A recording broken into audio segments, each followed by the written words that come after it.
Sean Payton, I mean, they were on the hook for this whole tampering thing because they were talking to Sean Payton for like 2 years. They wanted Payton for 2 years. I think they went after someone else, and that didn't work out. They definitely wanted Gable, but they didn't offer him because they were trying to wait on a big name. Yeah, McDaniel's like the fourth guy, so it might actually work. Like just because they didn't want him. Exactly. The reason this team, this franchise, would be inclined to have success is because it wasn't their idea. Yeah, exactly. They wanted to dump Tua, probably in the worst way. Yeah. So when he wins the MVP this year, I mean, the reason it'll have worked out is because the Miami Dolphins didn't want to have anything to do with it. They were all in on Watson, and now see what Watson's going to be. This is going to be a whole disaster all year long. Yeah. Tua's a consummate pro who they didn't want, so he might work out with the coach they didn't want, so they might work out like gangbusters. That's the one thing that really gives me rise for hope, though. I mean, if you've been watching this franchise over the last 20-plus years, you talk about fueled by self-sabotage. Yes. That is. It's true. Your Miami Dolphins. That should be on the billboard. Miami Dolphins, fueled by self-sabotage. The time. Wake up with Defo, joined by Lubie. Welcome to the Defo Show.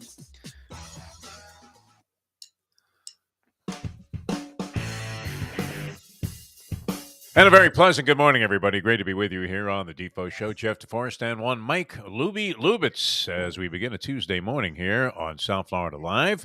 With you until 9 o'clock, Dave Hyde of the South Florida Sun-Sentinel, outstanding columnist, is going to join us at about 8 o'clock this morning. So we'll share his perspective. He's been writing a lot about the Miami Dolphins. Of course, a very touching piece and tribute to Jason Jenkins, who was a vice president of the Miami Dolphins in their front office, in charge of public relations, and did all kinds of charitable work, was a real mensch of a human being. Everybody liked this guy, and that's not necessarily always the MO now of PR directors of pro teams who have become more distant than they were, say, what?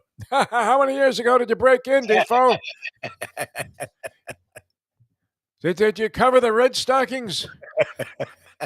No, I've been doing this a long time. I've always gotten very reasonable cooperation from the various public relations directors, sports information directors, working in conjunction with them many times, as we've said. Most of my, could you call this a career down here in South Florida? And even before that, when I was writing for newspapers in California. And, that amazed me. The Dodger organization, I will always be a fan of. Now, I don't know if things have changed and they've gotten a little more standoffish or protective of what they were doing, but they were always extremely welcoming to the press and their fans, and did some things that went way beyond what you would normally expect a team of that stature to do, which, by the way, Lubie, the Dodgers 50 games over 500, is that right? Are they 50 games over 500 this year?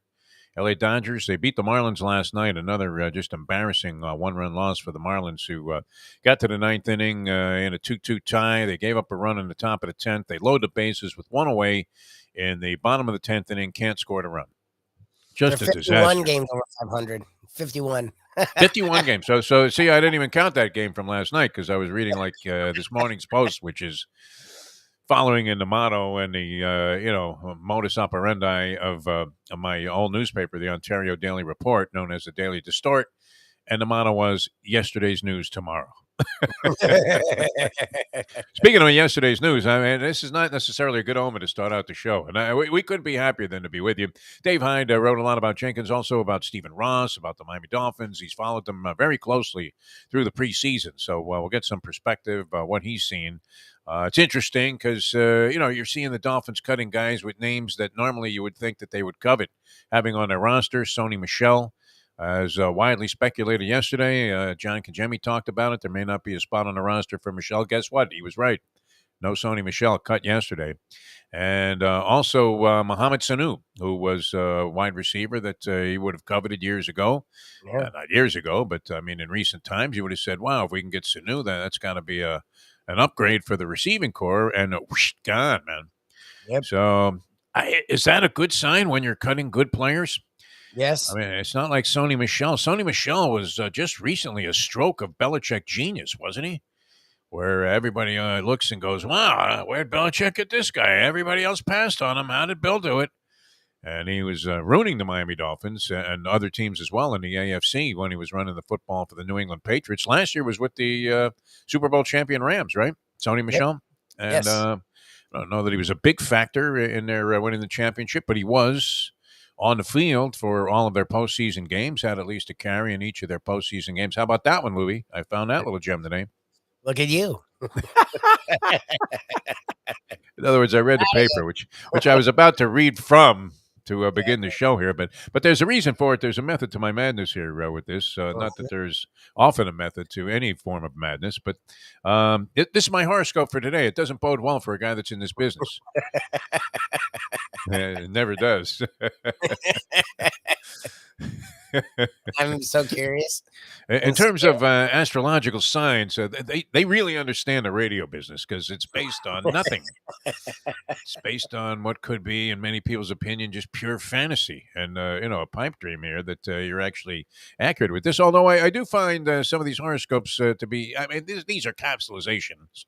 Obviously, today's horoscope for everybody that was born like in the month of July, June 22nd to July 23rd, that falls under the Cancer sign, which I do. Not that Cancer, not the big C. Don't get your hopes up, Lubie.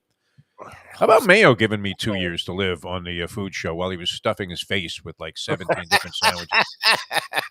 The nerve of this guy. We love you, Mike. All right, here it is. I mean, and this is not good for somebody that's in this racket, right? The horoscope begins very blatantly with keep your opinions to yourself today. What? All right, we'll see you guys tomorrow. I was going to say, how do you do that? Where do we go from here? I mean, it's that song that you always play anytime that we're trying to figure out what the fuck. Oh, right? my God. Keep your opinions to yourself today, because if the powers that be, now this would have applied when we were working in, terrestrial structured radio with management that was all paranoid about their own position and really had no idea what you were doing on the air. That was the interesting thing about that business, is like they didn't give a flying one what you did on the air for the most part. They would formulate a quick opinion about whether they liked your show or not, and if it was even remotely unconventional, they didn't like it right away. It was like, hey, what are you doing here? You gotta play the hits. What hits? I love that when a consultant in the sports talk business kept harping on me, play the hits, play the hits. No one cares about your experience at the racetrack. I said, yeah, but all the guys who were listening, they were all there. Our entire audience was at the Breezeway Bar yesterday at Gulfstream Park or down in Hialeah punching away on the machines. All right, so keep your opinions to yourself today, because if the powers that be consider what you say to be over the top or in poor taste, it could cost you dearly. How about that? Well, they always considered what I said to be, I don't know about over the top, but certainly in poor taste. That was always applicable. Try to remember that not everyone shares your offbeat sense of humor. Jesus. Which is a shame. See, the gods of astrology have, kind of made amends there and said, you know what? They don't get you, but, realize that, and you're a lot safer just saying nothing. So no Trump stuff today, all right? Thanks. What were you doing with those documents, Donnie boy? I mean, what the hell was that? All right. I also wanted to begin by saying I love the smell of point spreads in the morning. I really do. I mean, there's nothing like it. And it's really getting that whole debate about whether springtime, please come to Boston in the springtime, or the fall, or which one is the best time of the sports calendar year. There's no doubt about it. It's right now. Yep. It's happening right now, especially with the emphasis on degeneracy and the fact that FanDuel and DraftKings have taken over the entire media, now have their own channels. TVG going with like a FanDuel channel. It's not even going to be called TVG anymore. It's like FanDuel Sports. They bought a racetrack, Fairmount Park, a dump of a racetrack. You know where the handicapper was at Fairmount Park? And I don't know if he's still around. I want to say, wow. Over under on Jay Randolph. Do you remember the announcer Jay Randolph? Yeah. He was the original play-by-play guy, and I think he was pretty much past his prime when he got the play-by-play job with the Marlins. And when they were first coming into existence in, what was that, 1993? The Marlins, 93, was that their first season? Yes. I'm going to say yes to that. Yes. Jay Randolph was the television announcer. I believe it was Gary Carter, the color announcer on those broadcasts. Gary Carter. I like so. Gary Carter. Who didn't like Gary Carter? I guess there were people that didn't like Gary Carter. I don't know that he was a great announcer. He wasn't bad. Jay Randolph was kind of boring, though. I mean, for me, although a very nice man, could not have been a nicer guy. Why do we always have to say that? Well, because I mean, you could be lousy at your job and be a prick also. Not uncommon in this racket, where you're bad at your job, and because of that, you're a prick. Hey, Vay. We try to pull the curtain back for you to tell what it's like to be. People always say, "Hey, what's it like to have a job like that, man?" I mean, there's a lot of good to it. There's no doubt about it. A lot of shit comes with it. That scene in Shawshank Redemption really tells you everything you need to know about life. That if you really want to get there, you're going to have to swim through a big pile of shit to get to what it is that you want to do. In most cases, unless you're just handed like a silver spoon or something. I don't know. Then you can kind of dodge all of that crap. It's good. Point spreads all over the place, including, I mean, a full slate, like a big slate of Major League Baseball today. The Dodgers are favored over the Mets on the road, and the Mets have Walker going, who's been a little gimpy lately. I'm very familiar with this guy, not because my son does his taxes. He doesn't really reveal the details of all of that, but, I kind of feel an affinity for him because it's one of the, accounts my son got when he went to this new firm as a CPA. He's doing Walker's taxes, which I believe, I know this much. I think he gets like one check, and that's it. That's all he has to do. It's like qualify whatever it is that he wants to off of this one check, but it's for $10 million. $10 million. The money in sports, I mean, holy Earl of Pearl Monroe. I don't want to, get into a tangent here, but R.J. Barrett, $100 million, $120 million. Now, he had a good season last year. Was he great? No. The money that's in the NBA is just insane. This guy's 22 years old. He finally, broke through after looking like he was going to be on the all Dolly Parton team, all Bustology. Had a nice year and looked the part. The Donovan Mitchell stuff, I guess, was falling apart, and they decided to go ahead and ink this guy to a long-term extension, which they might have been doing anyway. Yeah. But the thought that R.J. Barrett is worth like $25 to $30 million a season is a little, it's a little out there, is it not? I mean, doing the calculations, my God, they always, say, what would Magic have been worth today, huh? Larry Bird. Holy moly. That was unbelievable. The Dodgers are favored over on the road, and they just played last night here in Miami. And they're on the road tonight against the New York Mets in New York at Citi Field, and they are favored in this ball game. Now, they rested Mookie Betts. He came into the game late because they had to make some kind of, lineup switch. They had lost the DH, and they brought in a new pitcher, and so they threw Betts out there, I believe, in left field at the end of the ball game. But and they've been winning, and they did beat the Marlins a couple of times. Now they won 3 out of 4 in a series. Was that a 4-game series? I believe it was. They were playing last night for some reason. I don't know if that was a makeup game. The Dodgers certainly weren't in here at any previous time in the season, were they? Or they come here once, which is all going to change next year. Are you a fan of that, Lubie? This man-for-man thing, where now all teams are going to play all of the other teams in the other league each season. Oh, wow. Yeah. It used to be like just one division you would take on, AL East would take on the NL East one year, then they take on the Central. Now they're going to play like an equivalent number of games with spreading it around with virtually everybody. More games in your own division, but far less than they were playing versus each opponent in the division. Well, what do you think? You like that better? It's good for the Marlins. I mean, the Marlins usually suck against their division. That was a weird 4-game set from Friday to Monday. That's sort of what was that all about? Maybe travel. They didn't want to give the fans a doubleheader on Sunday. Is that it? Yeah, well, probably so. Yeah. Anyway, the Marlins lost that to the Dodgers. 51 games over 500. Going against the Mets tonight, far and away the best team in baseball at this stage, the Dodgers.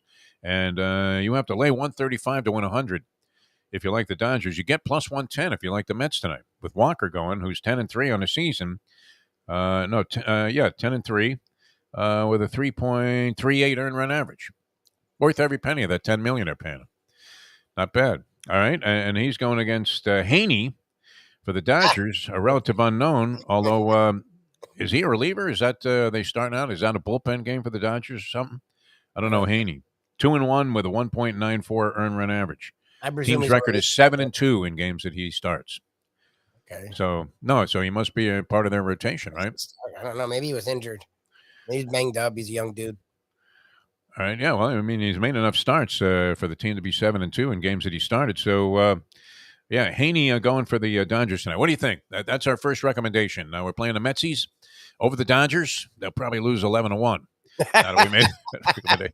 That's where we're starting. We're giving you a loser right here at the top. People, what more could you ask for in a show like this? Now, college football, and this is going to be a lot of fun because it cranks, and college football will be on, 7 nights a week? You would have to think. They don't take a night off, do they, in college football? I mean, there's so many teams, so many games.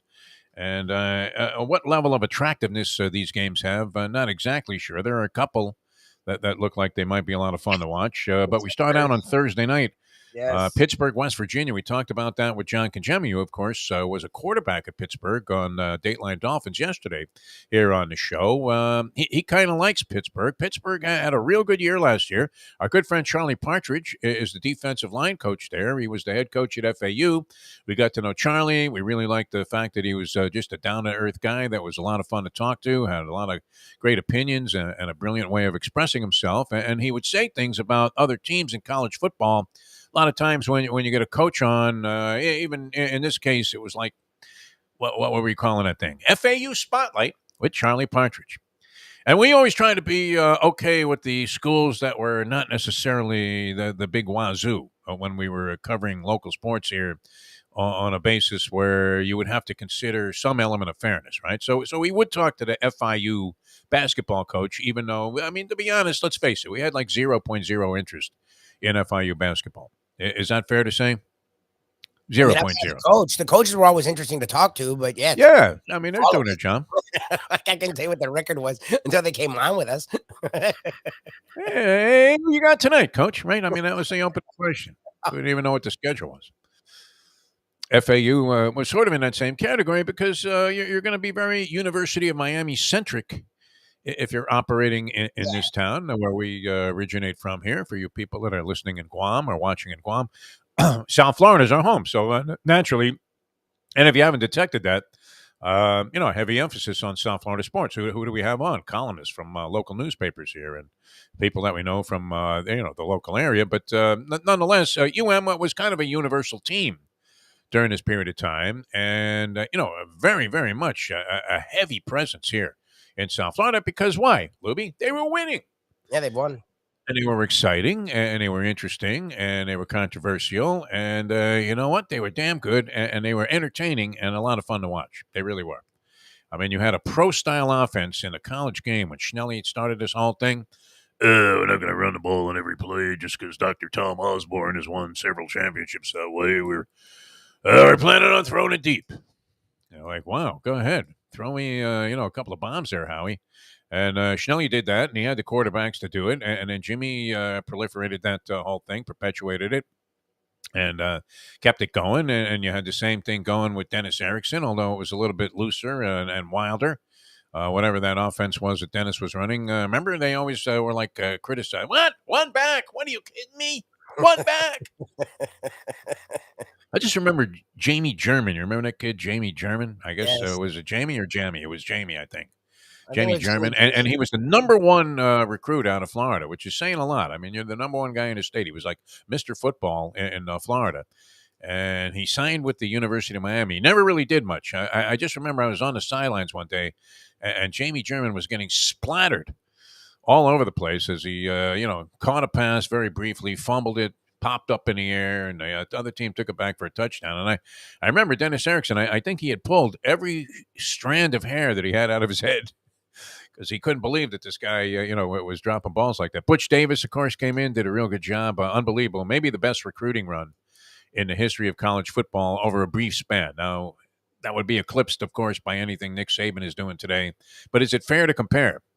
Because Butch Davis, yes, he had a program that was established, but he didn't have a program like Alabama is established now and entrenched in there. He wasn't in the SEC. It wasn't, UM still was a football factory, but wow, the depth that he had on the same roster, what was just unbelievable at a variety of positions. I think Edgerrin James was like a backup running back while he was playing, at the it might have been third string behind, Frank Gore and Oh no! It was James before them. James was in the he was mid-90s. before him, yeah. Yeah. I mean, they had like on the same roster, just an unbelievable. Yes, they had a running back. Ridiculous. depth, at the position and virtually every position, much like Alabama does today, right? Alabama could probably take its second string and easily defeat Utah State Oh in yeah. their opening game by 30 and cover the point spread. What is the spread on that game, by the way? It's got to be like 40 or something. Alabama 41. It's climbing. Those big, goofballs that are the backers of Alabama, the Elmos, et cetera. They're sending it in on Alabama in this game. All right, Pittsburgh, though. What do you think, Lubie? Did we get enough of a perspective there? Now, John Kajemi, I know he's honest and straightforward and as straight up as they come. I mean, a wonderful human being. If you can't trust what John Kajemi's saying, you can't trust anybody. All right? I don't think this guy doesn't stretch the truth. He doesn't over-embellish. He doesn't exaggerate. But he probably does have a little bit, you would have to think, he has somewhat of a slight bias for Pittsburgh and the Pittsburgh, football team. No? Oh, for sure. But he's honest. He's not like ignorant. I mean, they're a top 20 team. Yeah. They put a quarterback into the first round of the NFL draft. Their defensive lines every year. That's not even a bias to Partridge. Partridge literally takes guys that are 3 stars every year and makes them NFL first and second round draft picks. Like their defensive line every year is one of the best defensive lines in the country. So if you have a defensive line like that, it allows you to definitely be consistent. I don't know what they're going to be without Pickett. He didn't really address that. That was what I was waiting for him to bring up. They're not. You would think, that's a drop off. No matter what. Well, that's the thing is they're not Georgia or Ohio State where you lose a quarterback in the first round and you like Pitt, lose a quarterback in the first round, they usually fall off. So I'm curious what they are. West Virginia is not supposed to be anything special, but still, it's not like a cupcake. So I'm curious. No, the line was 7, went to 7 and a hook, according to my chart here. Penn State is believed to be highly underrated by many people. I don't know if it's many people, but is the truth for the guy that I read his article this morning on CBS Sports Live at Penn State. Oh, yeah, the whole world thinks they're underrated. I always love that when people do that. I don't know. Is that a natural extrapolation? Do you believe that Penn State is one of the more underrated teams this year? Because if you do, you'd be tempted to go ahead and lay the 3 and a hook with Penn State on the road against Purdue. Holy Bob Greasy. What does Purdue have that makes you think that they're going to be within 3 and a hook of a team that some college football analysts feel is as underrated as any team in the country? In fact, I did make a note of this article, because I know you love this kind of stuff here, where you got a chart there and you can debate whether or not the guy's right. He has the most overrated teams in college football as Texas, Oklahoma State, Notre Dame, and Texas A&M in reverse order. His top 4 most overrated teams, Texas A&M was number 1 on this guy's list. Most overrated team. Oh, yeah. Now, you would like nothing better than to see Jimbo Fisher do a pratfall, go all Jerry Lewis on this, and be flat on his face after one game, embarrassed, and have all of those rich oil men, telling him, you're not even going to be able to drive your car, Jimbo. It's funny. No sympathy for the devil, though. No sympathy for the devil. He signed up for this. Yeah. Well, he recruits really well. But he loses 4 games. Like they beat Alabama last year and still lost 4 games. Like you're going to beat Alabama, that's got to be your big year. And then he went on to lose 4 games. I don't know what to do with that guy. And I think that, that's the thing with the SEC that people don't talk about is it's really a 2-program conference at this point. Like LSU, with Kelly, you would think they'll resurface, but they fell off the last 2 years. Florida's fallen off. I mean, people are excited about Napier, but they've fallen off. Like the rest of the A&M's recruited well, but they haven't won it all. Tennessee has lots of NIL money, so they're recruiting better. But like outside of Bama and Georgia, the rest of the conference has been Like that's what I find funny about all the Big Ten's been better top to bottom than the SEC. They're deeper. Every time you mention Tennessee, I think of Rice Checks. I mean, that orange end zone thing. I know, I hate that. Doesn't it look like a box of wheat checks or something? Is it a time that maybe drew something else in there besides this stupid checkerboard that they have? All right, so they have Texas A&M as the number 1 overrated team. Jimbo Fisher, I mean, he was the guy that was most apropos to talk about what was the definitive negative about Florida State football, which was no matter how good they were, they always lost to North Carolina State somehow, inexplicably, every year. Bobby did it, and I think Jimbo followed in his footsteps. Although Jimbo did carve out that national championship, you gave him a free pass for the rest of his life. Then he screwed you, and now you hate him just like he was the devil incarnate himself, Nick Saban. Unbelievable. Oklahoma State, I don't know enough about Oklahoma State. Mike Gundy's there, of course, more known for his mullet than he is his coaching. And, of course, the famous statement, I'm a man. I'm a man. Yes, I am, and I can. Na, na, na, na, na. I think it's "And I Love You So," the old Chicago song. And outside of that, I mean, he seems like he's always got Oklahoma State as a factor, as they should be, should they not? Right? I mean, who's the guy? What is it? The oil guy that has all the money pumped into Oklahoma State? Yeah. Who's a big benefactor there, man? I mean, they have like facilities that even the Rams couldn't imagine having. T. Boone Pickens. Is he still alive? T. Boone Pickens, yeah. Is he around? I don't know. Did he roll the 7, this guy? He was old as sin before. He was like 1,000 years old, though, and when we first saw him on the scene there. Methuselah. He died 3 years ago. I knew that. I'm like, I don't think he's still alive. He was in his 80s when he built that stadium. That was like over a decade ago. Like Michelangelo, this guy, man. I mean, like in 96, he's painting the Sistine Chapel. Yeah, can you do a little more on the roof there, Mike? Okay, yeah. People only live to be like 45 years old. That was one of the more fascinating things about these tours I took in Italy, where, they were always talking about Michelangelo. It was Michelangelo, and that was about it, right? And Vito Antuofermo. Those were the two most popular guys that were talked about while traveling in Italy. Well, I mean, you could have considered Vito's face somewhat of a canvas. I mean, if you wanted to depict what life is like in the ring there, I mean, nothing but scar tissue and cuts. That was it. Yeah, I mean, Pickens was an old. I mean, so are they still accountable for all of the money that this guy put into the program? Is there somebody else? Is it like, when your loan shark dies and you're thinking, oh, good, man, I can't believe it, Eddie passed away, and then you realize, okay, it's only a matter of time before the phone rings and somebody on the other end with a very ugly voice says, "Don't worry, you're still on a clock." Clock? What clock? What are you talking? Clock? Who's this? Exactly. You play it off. What? You said Luca Panici? I mean, that doesn't necessarily qualify you as the inheritor of this loan that I owe, this debt that I owe. Notre Dame, they're going to get crushed like a grape, aren't they, in this opening game? Isn't that the way it's going to go? I mean, I saw a couple of profiles of the coach coming in there, Freeman. Marcus Freeman, yeah, people are very excited.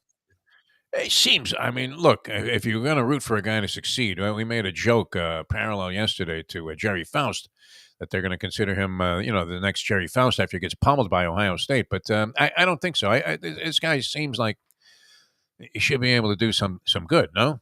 Marcus Freeman? Or does he end up at Toledo after a couple of years?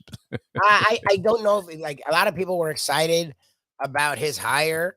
So that's cool. He was only their defense coordinator for a year, and before they was at Cincinnati. So I just don't know if he's going to be able to, like, right now they have the number 1 recruiting class. I don't know if he's going to sustain that.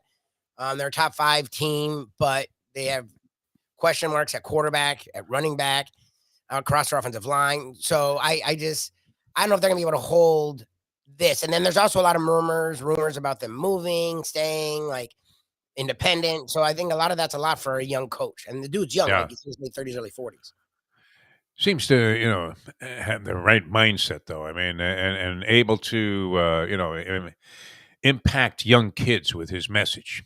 That was the impression I got, that he was relatable, very relatable, and a guy that might do some good there in Notre Dame. I don't know, but they run into, just a brick wall to start the season, taking on Ohio State on the road, and that spanking may be an ugly way to start out a career. I mean, does he end up at Temple after this? There's a career spike. You went from Notre Dame in your first head coaching job to Temple in your next. Or I don't know. Does Shiana retire and finally throw in a towel at Rutgers? Nah, he never will. He's hard-nosed. All right, so that's all part of a Thursday slate. The Pittsburgh-West Virginia game. Oklahoma State is a 21-point favorite over Central Michigan. You have Tennessee 34 over Ball State, David Letterman's alma mater. Penn State 3 and a hook over Purdue. And that could be an interesting game to watch, because if this guy is right, then that should be a rout. And a couple of other games loom to be blowouts there, as Cupcake City is on exhibit here in week number 1, after it was just as much on display in week 0. Which we did see an upset, at least, of some proportion, as a near 2-touchdown favorite went down with Scott Frost in Nebraska losing in Ireland to Northwestern, which people didn't expect much from. And then you have a bunch of games on Friday night, and, of course, a giant slate of college football on Saturday, Lubie. And Sunday, you have a couple of games, including the big one for you and the big litmus test for our degenerates early in the season. Yeah, I thought the line would be opening up. It's still staying there for now, at least. Very, very interesting. Perhaps people are buying your argument and your contentions that you're putting forth on the show here, that it's not as bad as it looks. I wanted to get to like State Seminoles. 6 or 7. Then I was going to buy at 3. I would have taken LSU. I was just figuring it'd get to like a touchdown, and then at a touchdown, I could see FSU hanging around a touchdown. I don't like the 3. I think LSU will win if it's 3. I think LSU is going to win the game. I just think FSU should be able to hang around in it in a way Josh Booty and Ken don't. I'm rarely right about this kind of stuff when I jump on it. And, it's not like I'm sending in my life savings on these games. But if I was, inclined to put a stick up on this one, I would go with a stick on LSU, thinking that they probably will cover the 3 points based on what Josh Booty had to say. Now, you talk about bias here. We're talking about Conjemi and his Pittsburgh connections. Who's more LSU than Josh Booty? He left the Marlins to go play for LSU, for God's sake. Right? He had a cush job there with the Marlins. All he had to do was hit 260, and he probably would have been making like $15 million a year. When he bounces back and forth between Louisiana, I think he's here now, but he's there during his kids are there. I don't know, he has family there. And he coaches there. That's the way to do it, by the way. You be here in Miami, and your family is in another state. I'm not saying, or his family might be. Never mind all this soapy business about it's all about family. No, it isn't. It's about being able to do what you want to do at all times without interference. His family may be here. He goes back there because he's from there, and he was coaching, I think, high school ball there, and he has camps, and he does a lot with Louisiana. So I'm not saying his opinion was biased because he kept bringing it up himself, saying, "Look, I know I'm an LSU guy through and through, but even if I wasn't, I think the bias comes in that he hasn't watched Florida State at all. I think a lot of people, because Florida State has fallen off the radar, just assume that they're not growing, and that's not true. They have grown a lot, and they've worked the portal as well as anyone. They've been at a top 10 portal class the last 2 years. They've focused on the portal, which is the way you can change your team quicker. So, and people expect, I don't know, can you turn a college team around overnight that was on the downslide? We've seen it. We have seen it. If you're Mike Norvell, he comes in there, and Willie Taggart, right, was his predecessor, who, everybody said, this guy buried the program, essentially, after it was already. Jimbo. Yeah, Jimbo put him to sleep, and Taggart just perpetuated it with whatever mistakes he made in terms of bringing in people and talent and coaches, and So this guy had kind of a monumental task. You're quick to judge and condemn, although I don't know. Am I sensing a metamorphosis in Mike Lubitz and the way that you view things? Because shouldn't the guy get a little? If things are just a complete catastrophe, and they're spiraling south. They're going down the drain, and you come in. It's not easy to immediately establish all of a sudden you're right back where you were when Bobby Bowden was in his heyday. I don't know that you can expect that. So it is possible that this guy is on the ball and might be able to turn that around. Can they cover 3 against LSU? That is the burning question right now. Yep. So, and when the professor, double dot theory, the old polyman double dot theory, where, you have 2 people whose opinion you respect. I respect Josh Booty's college football opinion. I don't know what kind of degenerate gambler he is. But when we have him on this show, or in this case, he was on our Believe podcast, I'm always impressed with guys that really know their stuff. Not necessarily in Louis Riddick fashion, where they're just spouting off all kinds of stuff, but where the guy will name off 7 guys on the roster with some purpose to support his argument or position that this team is either going to be good or bad, whatever. But he knows his stuff. Universally. And he brought that up out of nowhere. This never would have even occurred. I didn't even know these guys were playing, okay? And out of nowhere, when somebody hits a degenerate chord, it sticks with me. It really does. Sure. I know. He brought this up like Brandon Lang would bring up one of his Super Bowl choices. Like out of nowhere, all of a sudden he says, listen, guys, we could talk all day about how the weather is here in New Orleans, but guess what? It's going to be hot for those. Hot around the collar for those that back FSU in this game where they're going to get blown out. I mean, he really believes that this game is not going to be close. So we'll see, Louis. That Duquesne game gave you a great indication, though, that FSU is ready for the challenge. Did it not?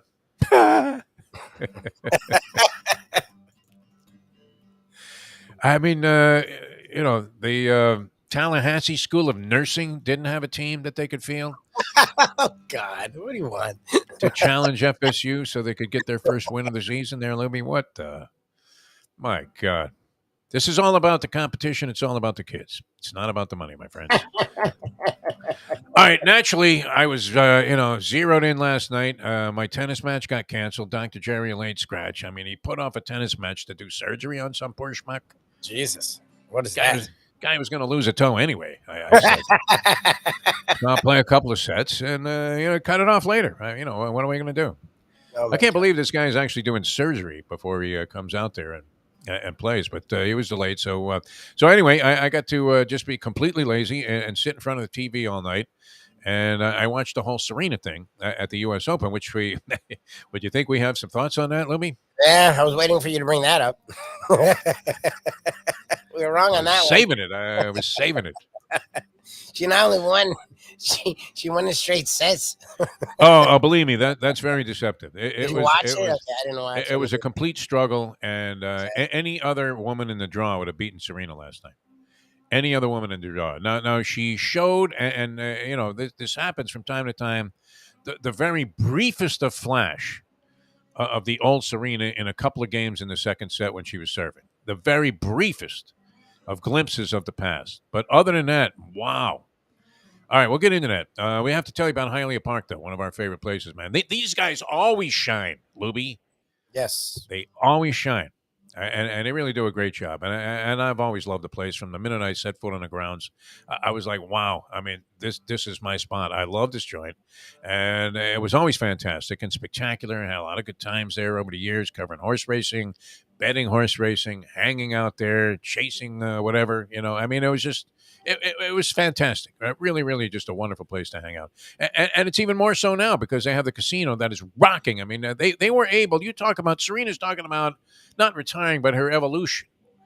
And the evolution at Hialeah Park has created a revolution in the casino industry because they do it better than anybody else. They really do. They know their stuff, and they have fine people in charge in the various categories there, including Steve Calabro, who runs the casino. And Steve knows what he's doing. He's got that big smile. You've seen him.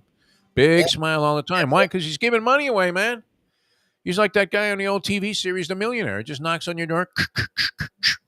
It says, here's a check for $1 million, man. You've been a good person your whole life. It's incredible. It's not quite that. I mean, you got to put a couple of bucks at risk there. But nonetheless, there's nothing like it, man. It's just a great vibe they have in the casino. Great food and drink all over the place. Junior's Bistro is fantastic. The Cuban sandwich, rated by the Gambling Gourmet, is among the best. Did he actually do that, or did we tell him to say? No, I mean, he's had it there. He loves it. Yeah, Mayo's been to Hialeah a zillion times. Right, and he would love it too because he likes a little bit of an atmosphere, and he's kind of particular, like Gurgles is, about certain things, and he would love the arrangements there at Hialeah because you could go off in the corner and be a loner if you want, or you could be part of that crowd where they're just jumping and screaming and celebrating, and guys are playing the conga drums. It's absolutely fantastic, man. Just a wild scene there, and yet very professionally run. And, you get the best of all worlds at Hialeah Park in the Champion Simulcasting Room, the Poker Room, and, of course, the casino. And the special events are unparalleled. They really do a great job presenting entertainment. Special parties, you're having some kind of thing that needs to be catered, and you need a great spot for it. Check out HialeahPark.com and make arrangements there, and you will be delighted with the way that you were treated in all facets at beautiful Hialeah Park. And get a player's card when you come through the door. The best rewards program of certainly any local casino. Can I have a couple of dollars a comp at the deli? It's not like that there, man. I mean, you know exactly what the score is, and it's always in your favor at beautiful Hialeah Park. So get that player's card. Take advantage of all the amenities that they offer you, courtesy of your participation in what they have going on there, which is Viva Las Vegas. It's great. Beautiful Hialeah Park. All right, coming back with more in a moment here on the Defo Show. That's Mike Lubie Lubitz, if you're watching on the video stream. And I'm Jeff DeForest. Dave Hyde, a distinguished columnist for the South Florida Sun-Sentinel, will join us and has thoughts on many things, including, I would think, a very excellent, insightful perspective on the upcoming Dolphin season, because you know who else he profiled in the Sun-Sentinel, Lubie, and I meant to actually... I may have to break down and spring for the buck here, but I just don't like reading newspapers online. I don't know. I mean, you're a big fan of that. I'm not. I don't like thumbing through the ads. They get in the way and a pop-up here, and all of a sudden it turns to Facebook, and you're like, hey, get out of here. I want it in my hands. I see. Now, I grew up, and, since I was going to Shea to sell souvenirs when I was 14, and I was traveling from Long Island, I used to take the Long Island Railroad. And what does everybody have, reading on one of these commuter trains? They're all reading a newspaper back in the day. Yep. They weren't on their phone. No, you're reading the newspaper. Hey, did you see this? The Giants, 23 innings last night. Can you believe that? Look at that string of zeros. And it was something tangible that you can hang on to. And I don't know why. I just I can't break myself of enjoying that particular experience every day. Walking outside, is a paper here? Yep, it's there. Now you're happy. And then bingo, to the throne. And the whole world is at your fingertips right there, right? You can pick it up. You can see it. If you want to know the results of the Yonkers races last night, they're right there. And you've got all of these point spreads, including the opening week of the NFL, which I'm getting used to the idea that it's not this week. That there's a week of nothing. When was there ever a week of nothing before the regular season? College football is literally Thursday through Monday, so they're seeding this weekend to college football, giving them that weekend, and then next weekend we'll get full into football or everything. Do the Rams just lay one on the Buffalo Bills, or are we wrong about the Bills because we just don't like them? What do you think? I think the Bills will be good. I just don't know if they're this dominant force that everyone assumes they are. That's my thing. I think the Rams are good. I didn't realize, I forgot they got Bobby Wagner. Like, they lost Von Miller, who's old and done, and added Bobby Wagner, who was one of the best defensive players in football. And plays a different position than Aaron Donald, where he's in the linebacking course. So now they have one of the best defensive backs in Ramsey. They have one of the best linebackers in Bobby Wagner and the best defensive player in football in Donald. They're actually better defensively than they were. Now, is Aaron Donald, is he being, viewed for a possible suspension? Because there was an incident where they got in a joint practice, he swung a helmet at a guy. Yes, which resulted in a 6-game suspension. In the past, I mean that was the standard there, swinging a helmet at a game. In practices, the team's allowed to legislate however they want, and the Rams are proud of him for being a defender of his own teammate. So the Rams have done nothing, and from what we hear, will do nothing. And the league, it's a Zapruder film, The league says somebody's got to find it first before they realize. Practices are for the teams to legislate. So the team's like, all right, that's cool. I mean, that would be some blow for the Rams here, who I am, for no, great reason. I just think, when I looked at what they did in the offseason, they had all of their players come back except, as you said, Von Miller, who already was, at the tail end of what was a brilliant career, when he signed with the Rams, and he seemed to be revived, rejuvenated. Yes, he helped. When he went to the Rams. Yeah, I mean, it was a factor. But as you said, they made up for that, and they kept all of these guys that supposedly Donald was going to retire, supposedly, if he didn't get the kind of deal he wanted. And, you had others considering the same thing, and possibly you always see the Super Bowl team getting rated for whatever free agent talent they have available.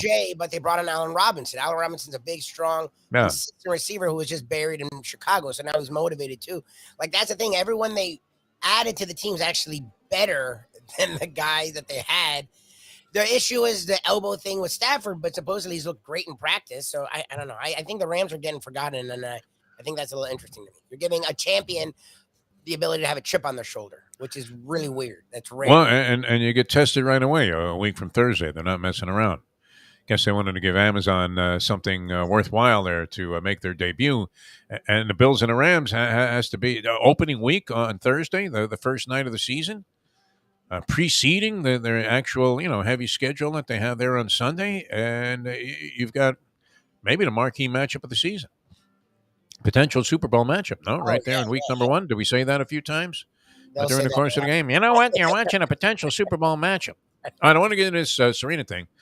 The announcers last night, I mean, what a blowjob this was, I mean, for Serena Williams, which is fine, but, I mean, not to the point of ridiculousness, Chris Fowler.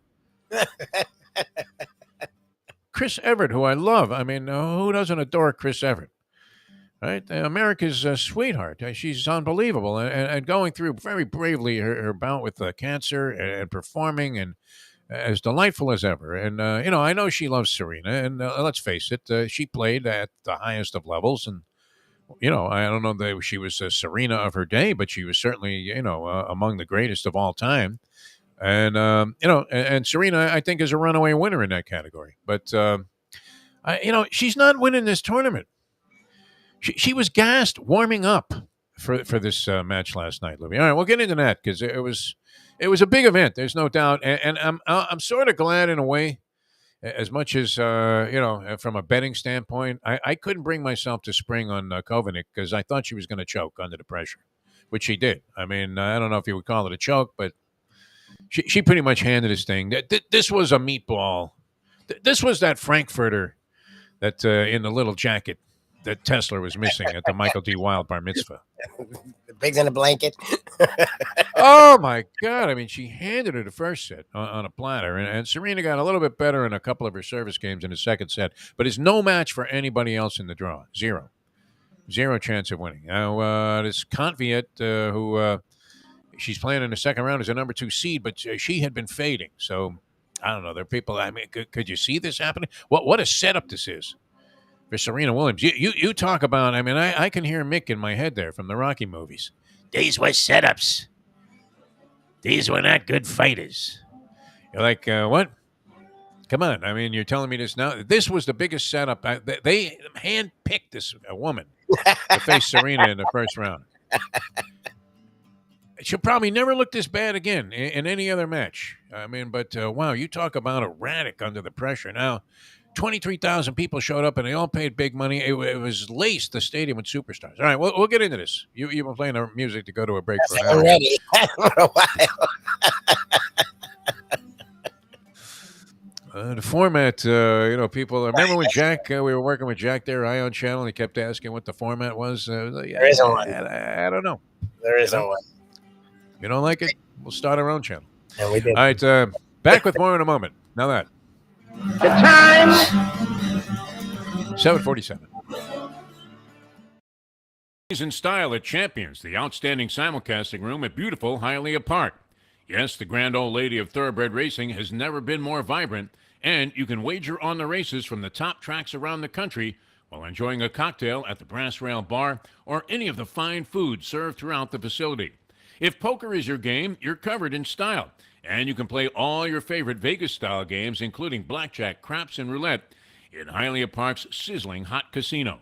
Get a player's card when you walk through the door for all kinds of generous amenities, including our favorite, free play, when you come out to the ultimate casino and entertainment destination, Hialeah Park. Hey folks, Tony Segreto here. You know, since day one, Catholic Health Services has been part of Old School. And since we've started letting people know about them, it's changed their lives. You see, Catholic Health Services, while being recognized as one of the top places for stroke rehab in the country, it's also about a group of people who not just excel in what they do, from the doctors to the nurses to the therapists, on and on and on. It's how they do what they do every single day that separates them from the pack. They do it with a passion, unmatched, and the inclusion of family in every step of the process. Trust me when I tell you this. If you want the best, unmatched rehab with a special group of skilled, caring people, there is truly only one place, and that one place is Catholic Health Services. These days, we're all looking for comfort anywhere we can find it. Thank goodness for Landlubbers Raw Bar and Grill in the Plantation location, because they are making sure you are as comfortable as possible. First of all, they're not only open for delivery and pickup. All you have to do is go to landlubbersbarandgrill.com for both pickup and free delivery. Their hours have changed a little bit. Monday through Thursday from 3:30 to 10, and Friday, Saturday, and Sunday from 11:30 to 10. You're going to have the best wings in the world. You're going to have a great burger. You're going to have their amazing soups. Again, Landlubbers Raw Bar and Grill. It's nice and easy. Just go to landlubbersbarandgrill.com for both your pickup and free delivery. Thank goodness for Landlubbers for making you always feel right at home. You can't fake caring. Women can sense this immediately. You don't really care. You didn't really want to do any of this. We now return to the Defo Show. Getting some agreement, some support here on some of our theories. Mike Lubie Lubitz, welcome back to the show, the Defo Show here on South Florida Live. Jeff DeForest and one Mike Lubie Lubitz, who is now the king of all media. He's quickly approaching Howard Stern in rating that kind of distinction. Lenny the Chronic is a newspaper fan, and he misses the stain of the ink on his fingertips, which I believe is not true of the Mustang, who hates the fact that my fingertips and fingerprints, like I can see them all over the door here in this room. And it's like, and even the cleaning ladies made a comment, like, what the hell is this, man? Because there's ink all over the bathroom down here. Unbelievable. Where I read my New York Post. I'm not a big fan of that. But, I do like having something tangible in my hands where I can flip through, maybe go back to an article, whatever, and you have all the stats in front of you. It's a lot better than thumbing through some stupid thing here and getting carpal tunnel on your phone. All right? I just feel that way. I'm old school in that sense. Pat Fox said he picked up an Albany Times, Union, and the New York Post when he was in Saratoga. And Jim Sarney, of course, the editor-in-chief of all things factual and fictional that go on his program, not that we would ever stretch the truth here to make a point, says the NFL doesn't want to be on Labor Day weekend because the world is too scattered. Everybody's thinking about summer's almost gone, right? And, you're depressed, right? Is it not? Labor Day weekend is one of the most depressing weekends in many ways because you're fucked. You got to go back to school. Now in Florida, they're so insane that they go like in the beginning of August here. These kids are already like a month into it, schwitzing, sitting there in front, just bored out of their mind, like I was when I was in school, bored out of my mind, hiding a racing form underneath, the geology textbook, and saying, "Oh yeah, I've seen that rack before." I mean, what good did that do me, right? To have any understanding of that? Zero. Calculus, zero. Odds and probability, probably the most worthwhile course I took, high school or college. All right. So we got into this Serena thing. Dave Hyde's going to join us in a little bit, but it was a spectacular, built-up event. Now we know that Serena's off her game.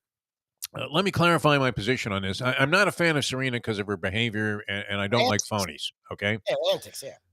You can't be Miss Sweetness and Light on one hand. Oh, I love the fans so much, and thank you. Oh, my God, I can't believe I won. And then tell the chair umpire to go fuck herself. Exactly. The same match. And that you're fighting for women's rights by threatening some poor line judge from Cambodia who just happened to get a gig there, getting $100 a night to make calls there at the U.S. Open that are going to be overruled by Hawkeye anyway. Exactly. And you're telling her you're going to cram a tennis ball up her ass. Don't represent yourself then as if you're going to talk like Pete Rose when you're out there competing. Yeah, like Sparky Anderson. Exactly. You're like Lou Pinella. Spitting tobacco on the officials, picking man. up home plate and firing it in the guy's face. She was exposed as a phony, and look, she's done a lot of great things. Unbelievable athlete. Overwhelming. I thought Martina was great when she brought her power game into the thing and the whole serve and volley, and she's coming up there super aggressive. Before that, they used to be like on that Smith Barney commercial, right? I say, old chap. Yes. Would you like to handle another lob? Your guy's hitting you nothing but lobs the entire time, and you look over at the other side of the net, go, hey, you want to play some tennis or what? Let's try to smack the ball around a little bit, huh? You don't want to see Andrea Jaeger playing moonball. All right, so Serena comes along, and boom, man, she brings a level of power to the game that was unprecedented, even though there were some great players in that category. but revolutionized, I would think, the way this game was being played, and just had a phenomenal career. There's no question. Mowed everybody down, usually annihilated her competition. It wasn't uncommon to see her win like a 6-love, 6-1 against the best in the world. And a person is in there without a chance, right? Like the early Mike Tyson opponents. That's how they set up against Serena Williams, the best players in the world, players that had been around for a while before she got on the scene. She just mowed them all down and has been doing it for over 20 years. No one could question her brilliance. All right, best serve in the game, according to almost everybody on the women's side. And Chris Everett was trying to put it in the top 5 or 10 on the men's side. I'm not sure I go that far, Chrissy. I love you, but I just don't know. I'm not sure it's comparable, but her serve is huge. I mean, it was. There's no doubt about it, and extremely accurate. And whenever she was in any kind of trouble, whenever she was on the ropes in a service game, she'd fire 2 aces that you looked at and you said, "My God, yep, who could get a racket on that?" Yep. And these guys, I mean, their reflexes are incredible for returning serve. Even the women now are serving. You'll see what Serena was serving up upwards of $120. Yeah. Which that isn't bad. I don't know. Did she make $120? That might have been. I'll have to check with Sarni on the stats on that. But most powerful serve in the women's game, the most powerful serve by far that the women's game has ever seen. All right, most accomplished player. The Margaret Smith Court thing with the more Grand Slams is a little bogus, Lubie. Her highest one was almost 129 miles per hour. Imagine it's a woman smacking the ball 130. Yeah. I don't know. I would be ashamed to have my serve measured whenever I go to any kind of like tennis tournament. And they have the thing out there with the nets. I never participate in any of that and haven't for a long, long time. There was a time I would have thought, watch this, man. I'll throw a fastball here and it'll measure 92 on the gun. And then it comes up 62 and your arm is out of its socket. Because you haven't thrown a ball in like 10 years. Yeah. And you try to like gun one. I mean, I used to be able to, throw the ball from, the deep corners of right field to, the home plate on, on a fairly much of a line, Nice. But now you try to do it and forget about it. So I mean, if I never participate in any of that, right? And I don't advise anybody to. If you had any athletic ability at one time in your life, you don't want to be embarrassed to find out how weak you are today. Because, they have that thing where you serve and they measure it. And you serve the ball and it's a little net there. And you see every guy like falling all over themselves. And then it comes up, hey, look at that. You served your sister like that? 68 miles an hour. You're like, so I mean, 130 is some juice. I mean, that's, Nolan Ryan-esque sending it out there. So anyway, she comes out last night and she's wearing an outfit. It looked like she borrowed it off the Iron Sheik. It did. I mean, everything but the pointy shoes. The outfit. It didn't look. Did it look like it was like a female wrestler? Oh, God. You thought like I didn't know if it was Serena Williams or the fabulous Moolah coming out there to play tennis last night. Jesus. And God. I mean, she was already gassed from the warm-ups. It was unbelievable. I keep saying when they brought the mongoose out to fight like Marciano or one of those guys. I mean, an aging Archie Moore, and the kind of guy that would be the inspiration for Requiem for a heavyweight. I mean, just like a shot fighter. That's what she looks like. She's gassed in the warm-ups there. They had ESPN sitting right in front of the court she's warming up on. And she was like needing oxygen after 3 shots. Jesus. And these guys have her winning the tournament possibly. McEnroe tried to like back out of the whole idea. But, at Chris Fowler, every shot she hit. I mean, this woman, literally, Kovanic that she played, I felt sorry for her because she was like the Washington Generals. Oh, jeez. Where, she might have had some ability, but, it wasn't going to be on display here against the Globetrotters because they were destined to win this game because it was scripted this way. We'll see if she gets by round 2. But you know what? I have to say this, Lubie. As bitter as I mean, I'm almost like Serena, what the professor is to Ben Affleck. Yes, you see, it's like him with Brady.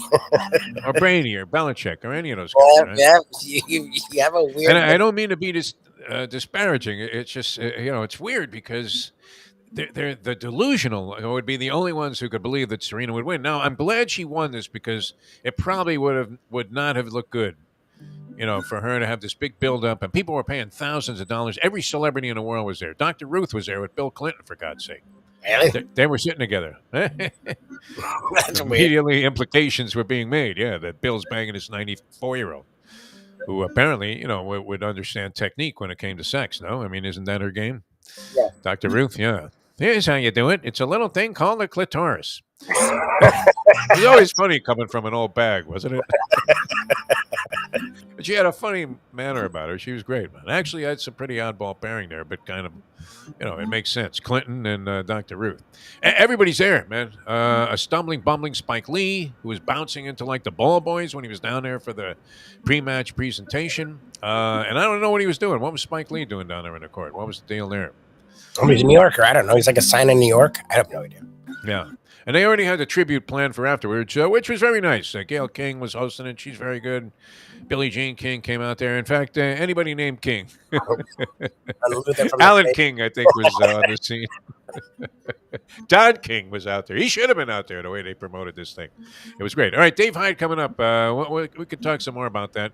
Because the match, I mean, literally, you talk about the little Knish platter. This Kovacic, she lost the first two games, literally gifted them to Serena. And then had the upper hand in the set and then caved in completely. I mean, double faulting 3 times in a game, and just ugliness. All she had to do was move Serena around. It really is the Monty Stratton story with Serena Williams right now. I hate to say this, guys, but bunt on him. Poor schmuck with one leg, right? Being played by Jimmy Stewart. All right, we're coming back with Dave Hyde. He has a lot of thoughts about the Miami Dolphins, Los Dolphins, and no doubt many other things as well. And he's got the book coming out about Jimmy Johnson's swagger, which we're going to be exploring at Jimmy Johnson's Big Chill, day to be announced in the very near future, Lubie. That's a beautiful thing. I know you're going to ask about the money. Don't worry about it. I'm not asking anything. I'm excited. I'm looking forward to it. I just want to get this day nailed down. It'll be a blast. We had a great time last time. With you, it always comes back. It's Woodward and Bernstein, right? Just follow the money. I'd love to follow money anywhere. Hey, how much for those documents, Danny boy? All right, back with more in a moment. Now that. Who's that Russian lady, too, that was running around Mar-a-Lago there, posing as a reporter on Brown from the Sun? It's 8:01. Tony Segreto here. Let me ask you a question. What do you look for when you go out to eat? Good food, obviously, friendly atmosphere, not too loud, but good energy, reasonable prices, and a place where you feel comfortable. All those ingredients, no pun meant there, are hard to find unless you're talking about the Texas Roadhouse. You see, they encompass all of those attributes. Really, really good food, amazing atmosphere, good for a family, good for a date, or just a night out for yourself, and prices that will make you extremely happy. Their ribs unmatched, steaks hand cut every day. Everything, and I mean everything, is made on site, including their incredible bread. It's the one day, folks, that you can forget about low-carb diets.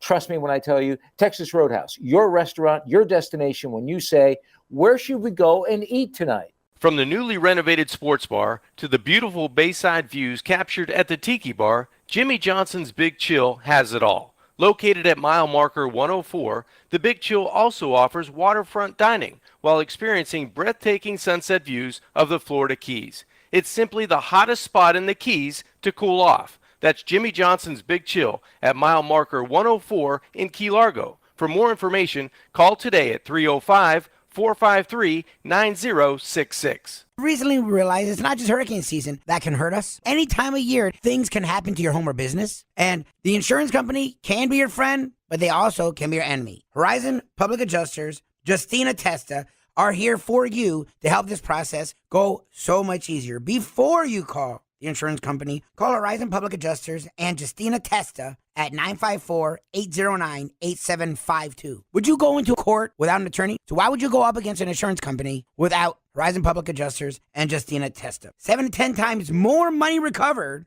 with a public adjuster than if you went on your own. If there's no recovery, there's no fee. Give them a call at 954-809-8752. Johnson joins us here on the program, along with John Congemi, and it's Dateline Dolphins, of course. Leslie Visser, the lovely and talented one. It was always different. You had to know if it was Emmitt Smith, if you screamed at him, he was going to go into a shell. I wasn't going to get anything out of him for the rest of the day. If it's Charles Haley, he was going to get upset at me and maybe threaten me on my life. And mean it. Yeah, and mean it. And he could have done it too, I promise. But when he went into my office, he said, Coach, just get on to me one-on-one. Don't do it in front of the other players. Now, Michael Irvin, I could cuss him like a sailor. And the more I cussed him, the harder he worked. From South Florida to the entire world, thank you to the iHeartRadio app. Here is Defo, joined by Lubie, on the Defo Show. All right, welcome back to the show. Having a good time with you here on this fine Tuesday edition of the Defo Show. Jeff DeForest and one Mike Lubie Lubitz. Soon, when are you going to start airing Lubie at Large again? I think you really need to get back into that. Lubie at Large. I always enjoyed that segment on the radio show for the, 2 times that it lasted before you said, hey, fuck this. I'm not getting paid. I'm not doing it anymore. Anyway, we're happy to be with you here in South Florida Live. And I'm sure that voice was familiar to this next gentleman that joins us here on the program. And it's always a pleasure to dignify the show with the presence of the premier columnist here on the South Florida newspaper scene. We've been paying a lot of homage to the newspaper, and it is true what Andy said. Bowels work better with a newspaper in your hand than they do with a phone. So I'm still inclined to pick up a physical copy of the paper. It's a highlight of my day. And we welcome one of the distinguished newspaper men of all time, Dave Hyde, to the program. Oh, my God. David, how are you, my friend? I think that should be our promo now for the Sunset. Always works better with a newspaper in your hand. I can see that on buses going by through the city, can't you?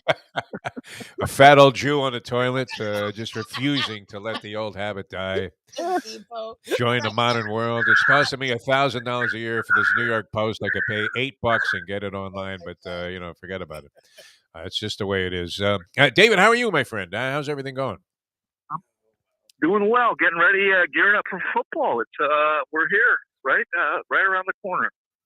Well, there's been a lot, and I almost broke down the other day. There were a couple of reasons I was going to buy a Sun Sentinel. One, somehow Mike Mayo was featured after his 31 years there, talking about his retirement as a food critic in one of the magazines that usually is an insert in the paper, although it wasn't in the copy that Mayo bought himself. And then it had been featured, and I saw this, I guess, on Facebook. Somebody had posted up that you had done a profile of Mike McDaniel. Is this correct, Dave Hyde? Did you have an in-depth profile in the Sun Sentinel of the Miami Dolphins head coach? I did. I talked to Mike McDaniel about his career, how he got here, really, who he is, and very fascinating guy. Great, unique story. Brian Flores was a unique story coming out of the projects of Brooklyn, and Mike McDaniel's equally unique story in a different way. Just from the story starts out. He walking through his family home when he's 5, and he looks at the pictures and realizes he doesn't look like anything like his dad's family. Interesting. He's biracial, and his dad's family is black, and it goes from there. Just he didn't fit in anywhere. He didn't check any box, and yet he checks all the boxes, which led him to who he is. He can talk to anybody, because he's from his family life to his he's an alcoholic, and he talked about that, and so he has the ability through all this to be able to communicate and relate to pretty much anybody. Well, what's interesting, Dave, is sort of what we've talked about with you and other people, that sincerity, that candor that he's comfortable sharing as an NFL coach. Even, look, assistants barely talk, let alone head coaches. Like, this is year one. We saw what Flores was. We even saw, Philbin was a nice guy, but none of them want to give away anything. He's the opposite. He'll give away everything with a smile on his face. Where does he get that from? It's just, I always find that so intriguing that he's so different than every other coach by 180 degrees. Well, I talked to him about that, and his feeling is, and you are right. For instance, talking about him being an alcoholic, I asked maybe 2 questions, and he took it from there. Yeah. He just talked about it, and you know, about the things he went through, and he said, if anybody can get through this, I can, and how he told his wife, this won't be a problem, you know, I'll never let you down like this again, and et cetera.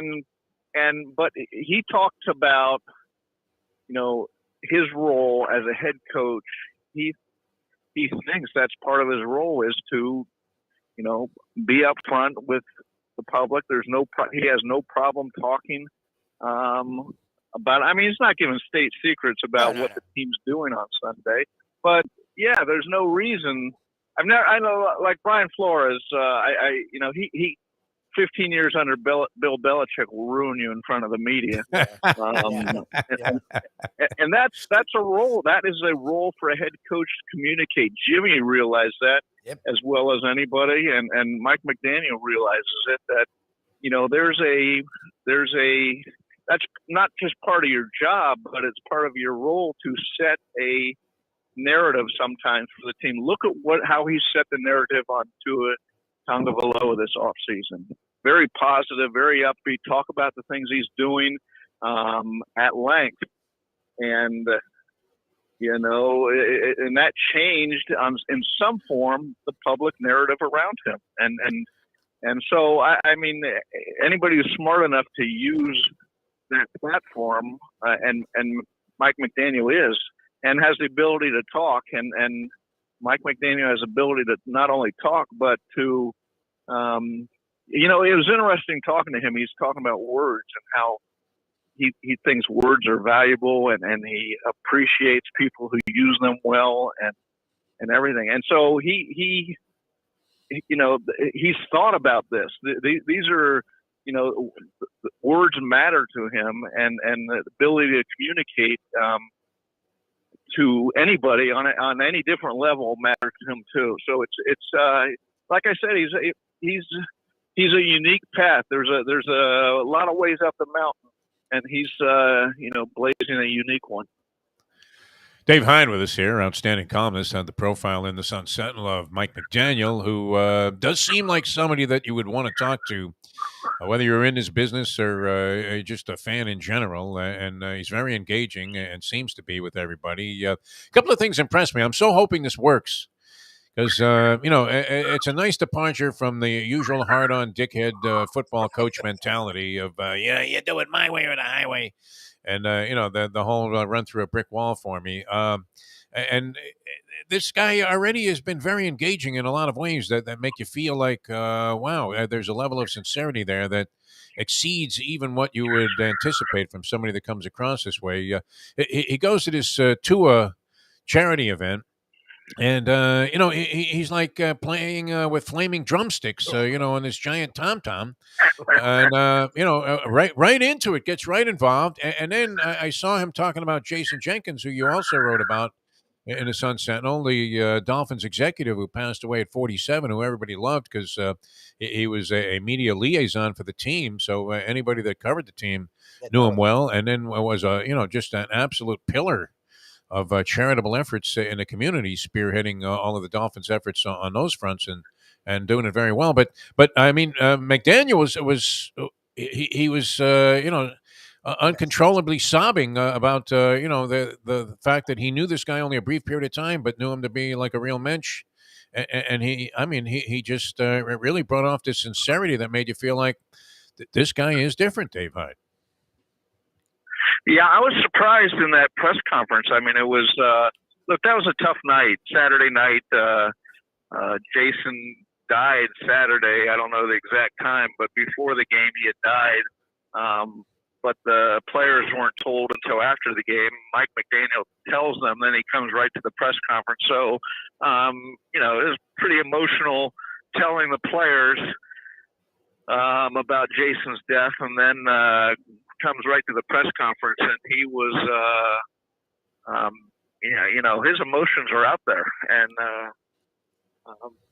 you could see how you know, not just affected he is, but in the larger picture, how how much people mean to him. It's people in the organization, people he now works with. That is who he is.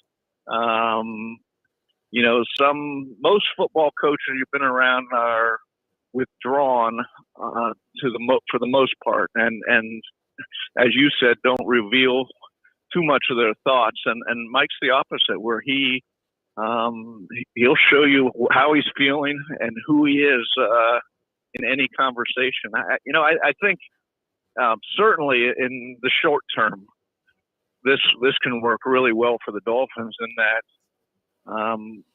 you're playing the opposite game here. You had a quiet, tough defensive coach the last several years, and now you go to an open, upbeat, very relatable and an optimistic offensive coach. Ultimately winning will define him. Does he make it or not? But you can see the tools he has to help this team get there. How long have you been doing this, Dave Hyde? You've been doing this stuff a long time, correct? Over 30 years. Okay. At the Sun Sentinel? Yeah. Well, I mean... I started at the Herald in 85. I came down 85? Oh, wow. With a 1975 Ventura with no air conditioning. And drove that at no money for a year. No air conditioning in the car. That just isn't possible. That is not good condition to come to Florida under. And there's no doubt about that. I mean, keeping the window open, especially 85, probably it eased off where there was a possibility of being shot on the turnpike. But that's come back now with road rage. It was drugs back then when I first came here, and you'd see like some bullet-riddled car, pull up next to you, and you're like, they're still shooting at this guy. What is that? Anyway, I mean, the point I was going to make, and you wrote about Jason Jenkins, and a lot of people don't know Jason Jenkins and wouldn't know the name, and yet we dealt with him, and it seemed like, when I started doing this like 50 years ago, organizations were much more welcoming. You felt like you were a part of the whole thing, even if you were in the media and you were supposed to be unbiased and nonpartisan about your opinions. I think there was an understanding there, though, that you also were welcome, to these organizations, to get inside of them and get stuff like you did with Mike McDaniel. Jenkins, really, I mean, he was a young guy, but it was old school in that everybody liked this guy, and as a liaison to the media. I don't understand why more teams don't grasp onto this. I mean, there's nothing better than to have these guys feel like, they're on your side, the team. I mean, you want to be treated, in a gentlemanly type fashion and in a fair fashion. And Jenkins really was the epitome of that. I mean, he made everybody feel good about dealing with the Miami Dolphins. Well, let's not overdo this. Part of Jason's job was if you wrote something that, for instance, if you wrote something about Steve Ross, he would call you and talk about why he didn't like that column. And okay. That was his role. I never had that experience. He came after me a couple times too because of tweets. Look, everybody loved Jason. Okay, I'm not.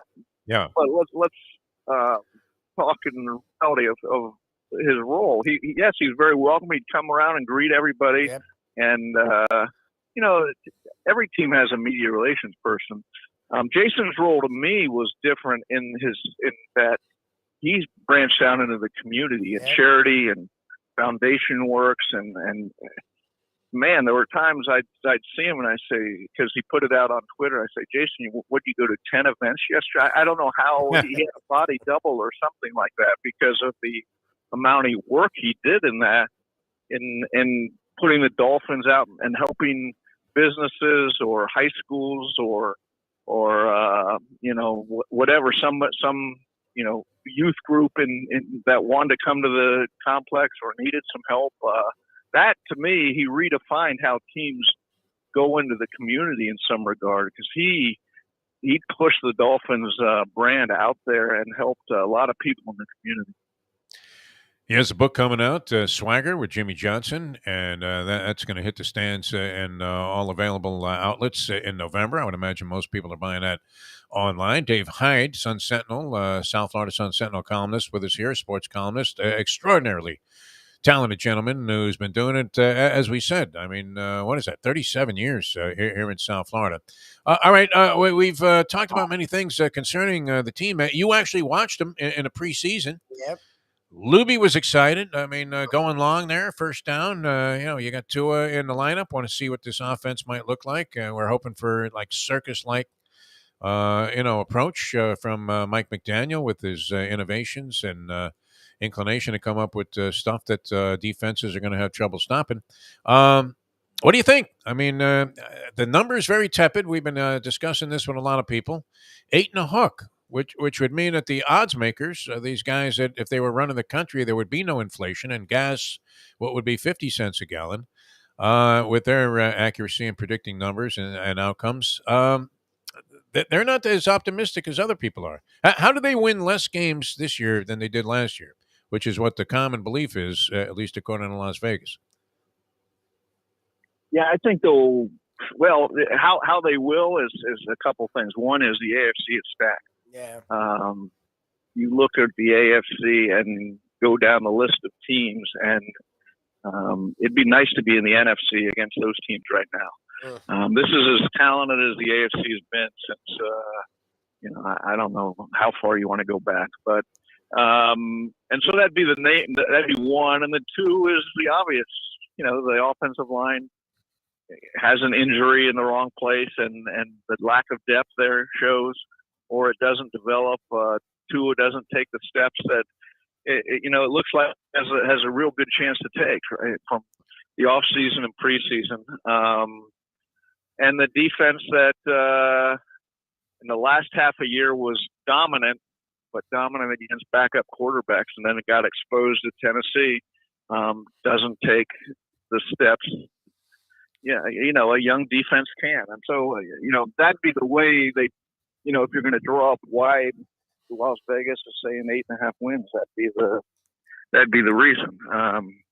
You can extrapolate those a whole different way and come out with 11 wins too. So, the interesting part about, when you break down their season, their schedule, the first 4 games are the toughest in the league. New England, at Baltimore, Buffalo here, and then where are they? They're at Cincinnati on Thursday night. Those are 4 playoff teams. Last year, Baltimore would have been. They were the most injured team in the league, and it went down to the last game. So that's as tough as. Then you have about a 6 or 7 week stretch where they might be favored in every game, and then it gets real tough at the end. They go out to the West Coast. They play San Francisco and the Rams, and then go to Buffalo. In a 3-week stretch. So you come out of it. They look at the start. They come out of it 2-2. That's a good way to start the season. All right, that 8 and a hook looms large to me. I'm inclined to go over, which in this business, I know we've discussed this. If your team's not going to win the championship, which is always the best possible result in terms of fan interest, then they need to be really bad. So you find yourself rooting against the home team in every game, in every sport. But, I think that changes this year for me. That changes. About 8.5 wins. It's hard to see them going under 8 right now. Yep. I could see 9 wins. I can see. In fact, I think I predicted 9 wins, but you could see 11 wins too. 8 wins seems it's harder for me to see failure. Them. Yeah, that's bad. Yeah. So, they aren't going to go 17-0. We know, right? No. But they only need to win as many as last year. They were 1-7 for God's sake, with a roster that wasn't as good as this one. Optimistic in off season. This is optimistic. I've seen Dolphin fans in a long time, and let's admit it. There's some irrational optimism in off seasons for Dolphin fans, but. Look, the roster is as good as it's been in a long time for the Dolphins. And you start with the 2 top receivers, Tyreek Hill and Jalen Waddle, assuming Waddle's on the field. That's dynamic. Going back to Duper and Clayton, the last time they had something like that out there. So there are reasons for optimism if you're a Dolphins fan.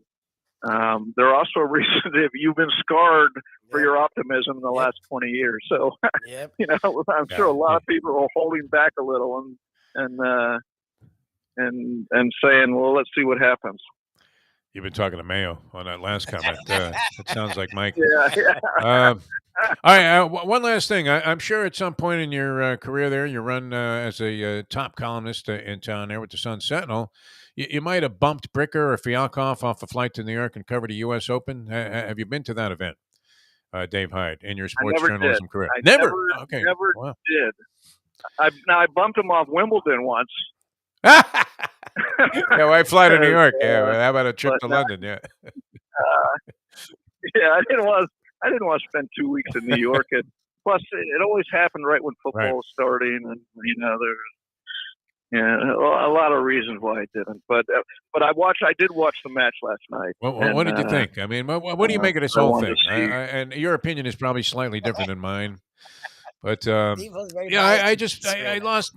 Like the whole thing with Serena, she lost me when she started like threatening referees and line officials, and I just don't like phonies in sports. I mean, if you're going to be a dick, just be one, and we're okay with that, right? I mean, we know that Kyrgios is out of his mind, when he's playing, and if he doesn't have an incident, it's more of a surprise. But Serena, would feign all of this sweetness and light, and then she'd tell the chair umpire, to cram a cue stick up her ass. I mean. It just, and was a very bitter, sore loser, always in these post-match press conferences where she lost. I mean, just extremely bitter. And, and some of the stuff she came up with really alienated me. But, I don't doubt it at all for a second, the worthiness of the tributes last night and the sensational career she had. But I don't know. What did you think? Because I thought she borrowed that outfit off the Fabulous Moolah when she came out there. I mean, it was really some show. I think someone needs to give you a hug, Defo. You sound like a bitter old man.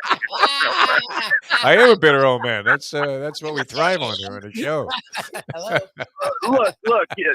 Over a 20-year career, the low mark absolutely was when she went off on the referee or official. That poor Cambodian line judge or whoever she was. Some schmank from Queens. I mean, please. But as to say that's a defining mark of her career is that was it. Overboard for somebody who came off the streets of Compton, so old right now that people forget, coming off out of Compton and what she did, the path that her and her family blazed, and I mean, now to rise from that to in a lily white sport where you are not accepted at all. Look, I remember going to tournaments and talking to the tennis media. Oh my God, they don't like Serena because she takes tournaments off. She does this and she does that. And I'm thinking, now I'm from the outside. It's not my sport. It's I'm just dropping in, and I'm thinking a whole completely different is, wow, what a unique story she has, and she should be able to, and then you see why she tournaments off to do other things. It allowed her to play for 20 years. You see other, the burnout phenomenon in tennis is real because these men and women play for, every tournament or whatever for 10 years. And then they said, oh, I can't do this anymore. So I thought she, part of being a great athlete or having a great career is managing your career. And I thought the Williams sisters and the family managed their careers wonderfully. And so, look, I loved last night. I loved it was electric on television at least, and I was rooting for her to win. Look, she had some bad moments like anybody would in a 20-year career, but it's like, does Deflategate, is that what you think of when you think of Tom Brady? I mean, they're bad moments. Some guys do, yeah. I mean, that's the first thing our friend the professor thinks of, and he brings it up relentlessly and incessantly. I mean, it's part of the story. It's certainly part of the story, but it's not the story, right? Yeah, and I mean, So. your point is well taken, Dave Hyde. I mean, those Come on, courts in Lubie, Compton. give him a hug. Give him a hug, Lubie. He needs a Yeah. hug right Serena's now. the I one can see it. thing. He He's a weird thing with Serena. Him, No, him I and Saban are the two he can't get over. yeah, Saban and Serena will be the two that I mean, just I start seeing red. Yeah, at the mention of their name. It makes me laugh. It makes me laugh. People who still can't get over Saban. I mean, that was the best thing. Saban made the right decision, right? Oh, no doubt. He handled it better.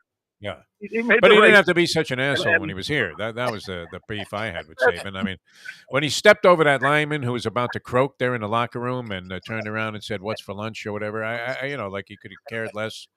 And then he was firing the secretaries with the henchmen. That was the stuff that bothered me. No one would argue that Serena isn't the greatest ever. And maybe female athlete ever. I mean, she certainly ranks into that consideration. And, that her career was great. And it wasn't like those courts in Compton were, the same ones they were playing on at the Bolletary Academy. So, with a crazy man, Richard Williams, who, was going completely against the whole tennis, logic and philosophies. And, training these young girls, early on, at least on their own. I mean, no, it's a remarkable story, no doubt about it. It just, you don't think they handpicked that opponent, though, Dave Hyde? I mean, did they? That was the one girl in a draw that Serena could beat, and everybody knew it. I mean, did I read that? Did I hear this right? She now plays the number 2 seed. Yes. Yes. But that girl, she has a chance of beating. Okay, so let's. No, an outside chance. The girl's been in a slump. She performed very well in her opening round match. Conviat, I believe, is her name, and I don't know that much about her, even though she's somehow number 2 in the world. So that's a setup too. Is that where? Is that? Yeah, no. The whole draw is set up for Serena to go to the final. I mean, she plays nothing but chumps the entire way. This woman was the Washington Generals, Dave. I mean, come on. You've covered sports. Why wasn't Don King part of the presentation? Had every other king the U.S. Open officials, they should have set it up because of the price of the tickets. Yeah, what they were going for, $3,000 and $4,000. I don't know. In the thousands of dollars. I heard the nosebleed seats were like $400. So it's a little rich for me to see Serena go out there and beat a girl who handed her the match. Literally, we were talking about it. It's like the tray of hors d'oeuvres comes out from the first tray out of the kitchen at a bar mitzvah, and you're all over it. I mean, just like give me a handful of those. For 6 months of the sunset, and I was too rich for you, so we won't get into the. I'm shoveling those knishes in my jacket pocket and taking some home in a paper napkin. By the way, also, a book I wrote 20 years ago on the 30th anniversary. Oh, yeah. Is going to be out on ebook in the 50th anniversary. It's still perfect. The story of the 72 Dolphins, and I'm just rereading it and remembering interviewing and talking to all these players. Nice. What an amazing group of players! That was a lot of fun. I talked to every was Henry Stuckey, who I could not find. And at the time, Jake Scott, but I've since talked to Jake Scott, who died this year. But you tracked him down in a treehouse or something. I mean, you were like climbing bark under your fingertips, and hey, Jake, you up there? That was great, man. That was a great story. One of the best of all time. I tracked him down in Kauai, Hawaii, and sat with him in a bar for 7 hours. Wow! And the bar is actually in the movie The Descendants with George Clooney and Jeff Bridges, and the two people sitting next to Jeff Bridges in the bar in the movie at the Tahiti Nui, a famous little dive bar in Kauai. The two people sitting next to him, native Hawaiians, are the guys who sat with Jake every single day of their lives for years and years. I see these same two guys at Gillespie's. I don't know if they'll ever reach that level of fame, but they're there every Tuesday night when I play tennis, going there for a couple of cocktails. Dave, I mean, you've done so many great things, and you've lived a good life, and you've lived it well, and it's fantastic that you're still going. The Swagger book comes out in November, and hopefully you'll get down to Jimmy Johnson's when we make those arrangements and be able to talk with us here on the show. When you're going. I'd love to. Love doing the book with Jimmy, and it's going to be a lot of fun when it comes out. We'll be at we're going to the Miami Book Fair for me and him, and we're going to talk about it there. So it'll be a lot of fun this fall with the release of it. Nice. That sounds good. All right, we'll let you go to work. Thanks so much for took a great advantage of your time here this morning, but we always appreciate you coming on the show. Thanks, Dave, for doing that. All right, Defo, take care. All right, thanks a lot. Dave Hyde. Interesting. I mean, look, you're going to get some pushback on the whole Serena thing. There's no doubt about it. It is a bit harsh, I guess, to overlook the entire story just based on the fact that she wanted to shove a tennis ball up some lady's ass. I agree with having a negative opinion of her as a person, but her tennis story is not. Oh no, it's phenomenal. I mean, come on, she's like Jackie Robinson in a skirt. It's incredible. And Venus shouldn't be overlooked either. I mean, Venus isn't talked about as much because she sort of faded out of the top spots there a little sooner, and she's older than Serena. But man, she, her accomplishments alone would be enough to celebrate. Right, Venus. Mayo's like, stop being such a bitter old man. That's my job. They probably saw some of the same things I did. I mean, the wrestling costume, that was something. They really did. They had like Carole King, Billie Jean King, and the only thing missing was Don King from this whole charade. No, I mean, it was a fitting tribute. I'm glad she won because it really would have been deflating to lose to this girl who was doing everything in her power. I mean, you were expecting to see red clots pop up in the coach's box at some point. Tell her, hey, go ahead and double fault again, sweetheart. I mean, please. That was an embarrassment. How the U.S. Brilliant job of scouting by the U.S. Tennis Association. Right? That was the only girl in the draw that I think. There were some big upsets in the first round, though, Lubie. I was considering putting a couple of bucks on Tsitsipas, thinking he was ready to break through. He got eliminated in the first round. Oh, jeez. Oh, God. Because I was trying to figure out, somebody outside of the, the obvious to win the tournament, because I felt that not that Tsitsipas wouldn't be a normal consideration. He probably had I don't know, he might have been 20-1 or something like that to win this thing. And then the other guy that had been playing well most of the season and has maybe the hottest girlfriend on the tennis tour, which is saying a lot, is this American Taylor Fritz. Have you seen this guy? He looks a little bit like John Mayer with a racket. Yeah. And has the kind of babes that only Mayer could attract, right? I mean, on a regular basis. I don't know. I guess he's been pretty steady with this one girl, but she is like an internet sensation, Lubie. And anytime they go to the box, you don't even want them to swing back to the action until you've salivated over the possibility that, what if I was a pro tennis player? Maybe they'll take that last win over Dr. Jerry and consider putting me in the draw next year on a wild card, which is where Serena's status was, correct? Where, she probably didn't even belong in a tournament from a credentialed standpoint, except for the fact that, maybe she was playing like under the old Arnie Palmer is in the Masters. Auspices, where I mean, you're bringing in the shot fighter. You don't remember the mongoose Archie Moore, Libby, historically? No. I mean, the guy was like 50 years old. He was still fighting. They would throw him in there, literally, I guess, like Marciano or something. He'd get clobbered, knocked down the first round. He'd be scrambling around. That's kind of what Serena looked like in that first set yesterday. And then glimpses of the distant past. Chris Everett was really laying it on like she's back to her game. Come on, Chris. We love you. You don't need to do that, sweetheart. You just don't. I love you're the only one that feels this way. Everyone's like, it was such a great moment. It was so amazing to see Serena do what she did. And you're like, what the hell was that? This bum. They throw this bum at her.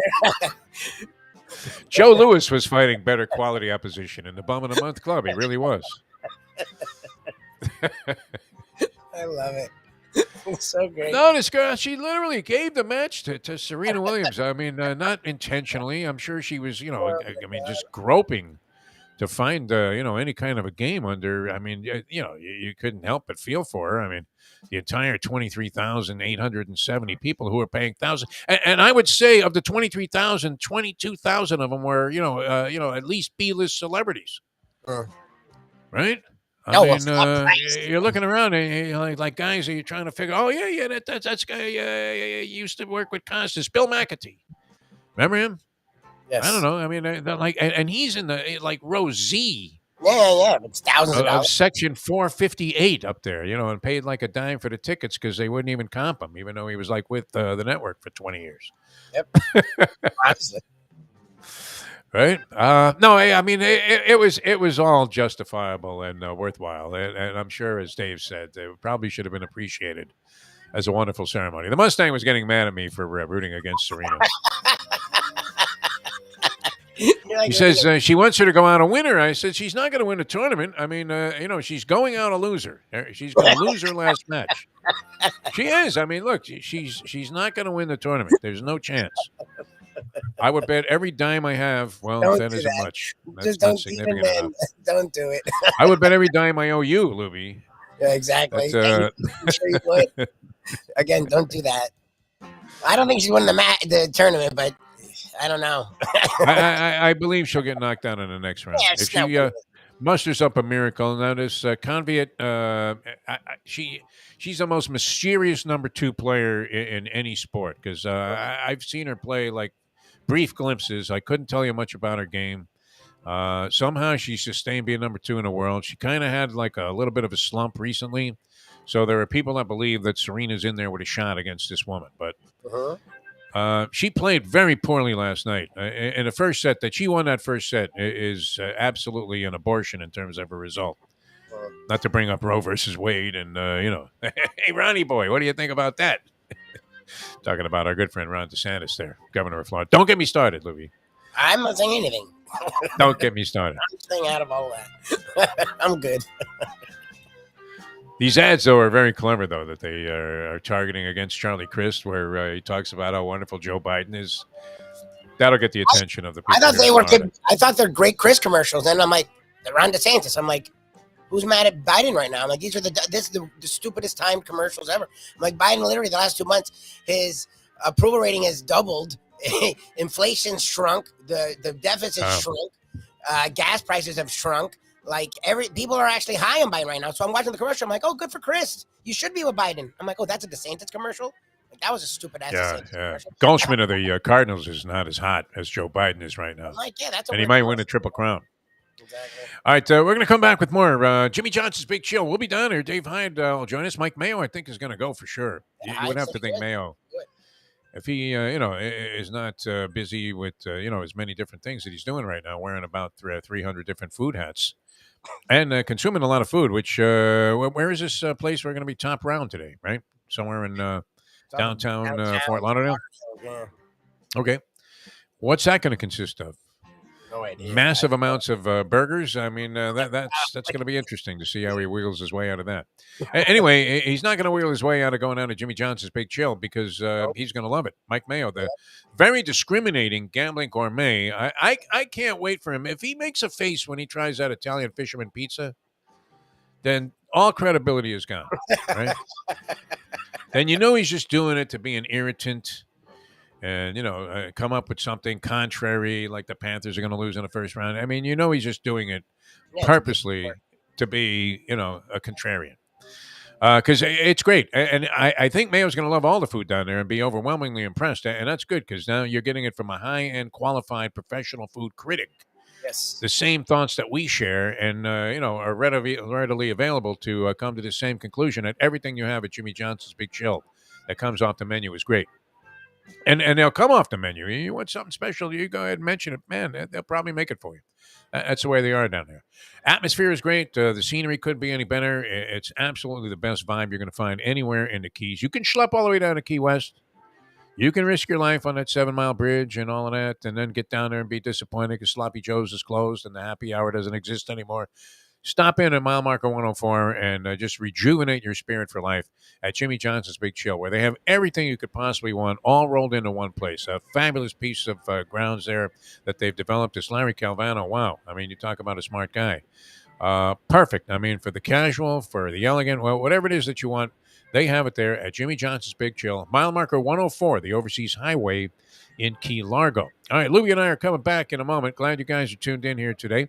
12 o'clock today. This is more or less, I mean, it's been the Mike Mayo shovels a sandwich in his face. And I blame Cerny for this. Look, I egged him on with that hot dog. I agree. I admit it. He would have probably done 5 and been happy. I thought he could do 7. And we found he's a lot for a guy you. It was a fair number. It was a fair number. No, it was doable. But what I'm saying is, you question his athletic abilities. I found him to be very competitive. I didn't realize that he had this competitive level. Oh, he's very competitive. So yeah. Once I set it at 7, when he didn't hit 7, he was really disappointed in himself. He went into a funk. Sarney, I don't know if he signed his death warrant, but we just wanted a sandwich a day during our show, 5 days a week. Sarney mocked him on the weekends. Yes. So now he set his sights on these weird freaking numbers where he's like, you know what?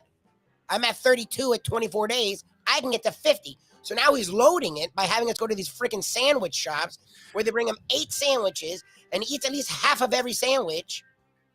Or the whole one sometimes. I mean, we see him do that. Dying on air. I really don't. And I blame you, Jim Sarney. I blame you because this man is now. Have we known anybody that croaked on the air before? No, we haven't. We have not. And I don't want to. I'm trying to think. I've been doing this a long time, and there have been some guys who have certainly been, appearing to be day to day that I've worked with.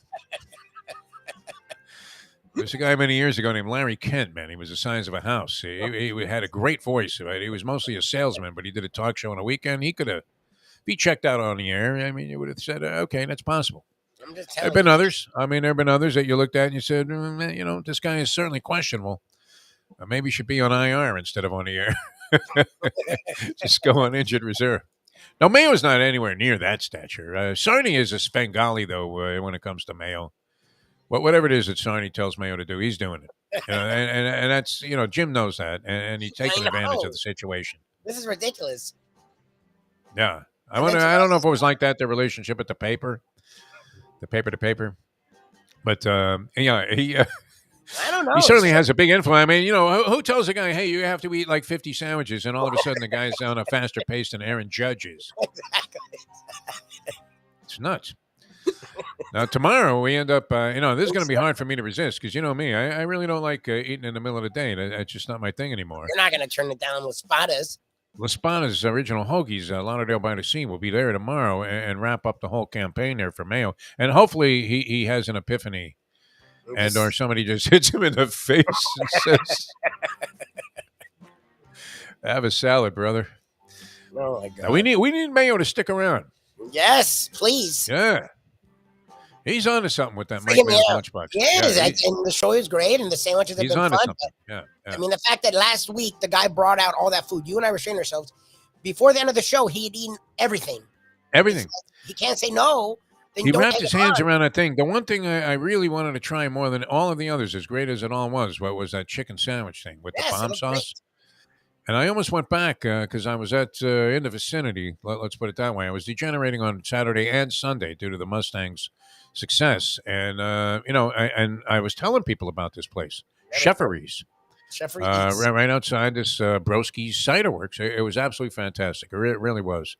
And I want to try that chicken sandwich. But, the way that, how does Mayo slime the sandwich like that? And then, would you like some? It's like the guy puts a whole hot dog in his mouth, takes it back out, and then says, hey, you want a bite? Oh, yeah, we're supposed to share that. Okay, Mike. I would have thrown a hot dog at Serena. No. Listen, see, I don't want to be misunderstood on this. I acknowledge her greatness. I really do. I mean, she's brilliant. Who the hell could beat when she was in the prime of her career? I mean, so unbeatable of a force. You don't see this in sports very often. In any sport, Tiger Woods was that way, right?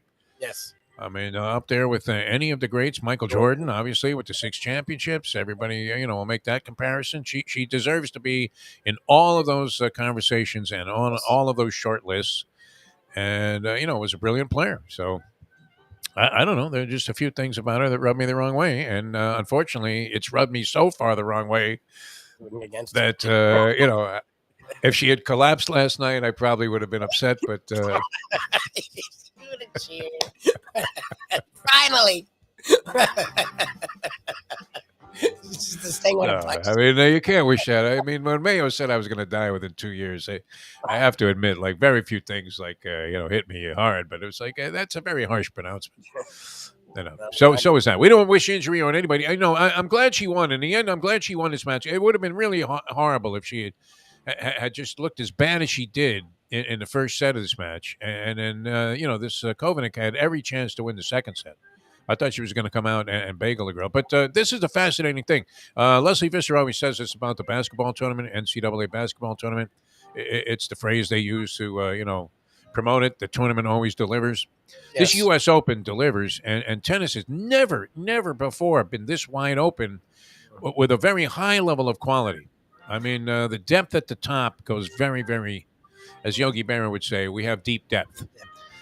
And that's why it was so wide open. I mean, this guy knocked off Tsitsipas. I thought he was one of the contenders. Is Taylor Fritz one of the contenders on the men's side? Almost anybody would have told you if you asked for 5 guys that could win the tournament, those guys would have been at least on every list. One or both of them. And they're both gone in the first round. Simona Halep, who was playing great, right? Just won a championship, just won a tournament recently, and she's with our guy, Patrick Mouratoglou, who is no longer coaching Serena, now coached by Renee Stubbs, who got a lot of camera time yesterday during the tournament. Renee Stubbs. I guess she works with the network, so why not focus in on our girl? But I don't know how that they're going through more signs than a third base coach. Have you noticed that? Now that they can coach out of the box. Oh, no, they changed the rule. Yeah, you can coach from the box. I mean, you can't go crazy, guy, like when the guy's in the middle of, the opponent's in the middle of their serve, the coach can't yell, "Hey, fuck you, miss it." Nothing like that. But, nothing extreme. But they're giving signals all the time. And she was all over it. Although I thought they were signaling for oxygen for Serena. I really did. I literally thought she was going to have, like, somebody wheel up a tank in the middle of the match. Good thing she won it in straight sets, because if it went a third, that was it. No standing 8 count. Fighter cannot be saved by the bell. All right, we're coming back with more here in a moment. We'll come back and wrap things up. Show has flown by. Thanks to Dave Hyde for joining us here on the program. Gambling Gourmet from Top Round. Do we know how to find that place? Is it right off Federal Highway? He says Federal and Broward Boulevard, so I presume it's near the downtown. Right there in the corner? Okay, because he sent me directions, and it looked like it was sort of indented a little bit. I presume it's Riverfront downtown area. I don't know. I haven't been down there in a long time, so I'm. Riverfront downtown area. I'm just thinking Broward Boulevard, US 1, isn't that like downtown, like prime downtown? I don't know. That is right downtown, man. That's like, you're sitting in front of the courthouse looking at a judge. Yeah. It's incredible. Yeah. May as well take care of some business. Now I'm thinking about maybe just off of downtown. And where there's all right, we'll see if we can find it. You have no trouble with that. Me, on the other hand. The GPS existed for 20 years. All right, that's coming up at 12 o'clock. And we're coming back with more to wrap things up in a moment. Now that. The time. It's 8:51. In style at Champions, the outstanding simulcasting room at beautiful Hialeah Park. Yes, the grand old lady of thoroughbred racing has never been more vibrant, and you can wager on the races from the top tracks around the country while enjoying a cocktail at the Brass Rail Bar or any of the fine food served throughout the facility. If poker is your game, you're covered in style, and you can play all your favorite Vegas-style games, including blackjack, craps, and roulette, in Hialeah Park's sizzling hot casino. Get a player's card when you walk through the door for all kinds of generous amenities, including our favorite, free play, when you come out to the ultimate casino and entertainment destination, Hialeah Park. Hey folks, Tony Segreto here. Since day one, Catholic Health Services has been part of Old School. And since we've started letting people know about them, it's changed their lives. You see, Catholic Health Services, while being recognized as one of the top places for stroke rehab in the country, it's also about a group of people who not just excel in what they do, from the doctors to the nurses to the therapist, on and on and on. It's how they do what they do every single day that separates them from the pack. They do it with a passion, unmatched, and the inclusion of family in every step of the process. Trust me when I tell you this. If you want the best, unmatched rehab with a special group of skilled, caring people, there is truly only one place, and that one place is Catholic Health Services. These days, we're all looking for comfort anywhere we can find it. Thank goodness for Landlubbers Raw Bar and Grill in the Plantation location, because they are making sure you are as comfortable as possible. First of all, they're not only open for delivery and pickup. All you have to do is go to landlubbersbarandgrill.com for both pickup and free delivery. Their hours have changed a little bit. Monday through Thursday from 3:30 to 10, and Friday, Saturday, and Sunday from 11:30 to 10. You're going to have the best wings in the world. You're going to have a great burger. You're going to have their amazing soups. Again, Landlubbers Raw Bar and Grill. It's nice and easy. Just go to landlubbersbarandgrill.com for both your pickup and free delivery. Thank goodness for Landlubbers for making you always feel right at home. Are we all in stable but critical condition? Is that the way all life is, Lubie? In a general, more figurative sense? Would you say you're in stable but critical condition? I believe you are right now. Probably. On the threshold of getting married in the early portion of 2021. Don't you think it's a little soon, kid? You barely notice women. What are you doing? We've been together 4 years. Well, I guess you know enough. How much longer do you want her to put up with me? Is it you that's pushing for this? It's equal. We're both very happy and in love. It's very gross. Oh, my God.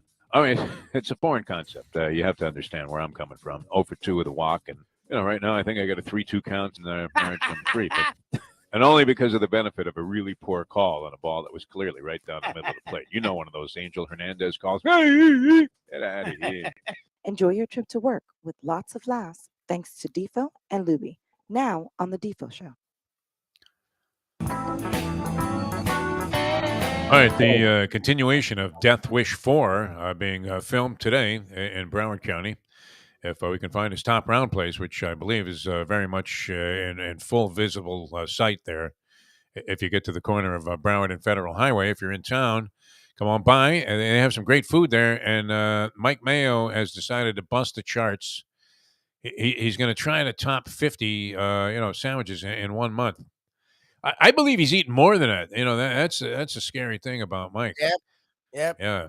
I think he's underplaying it because, we've been hard on him with some of these things that a lot of people would consider sandwiches. Yeah. So that, like him saying 43 is actually him underselling it. That's what's scary. And then that's the redacted, number. We go to these places, they watch the other shows, and look, I appreciate it. You know what I mean? I'm all for food. I take home food and eat it slowly.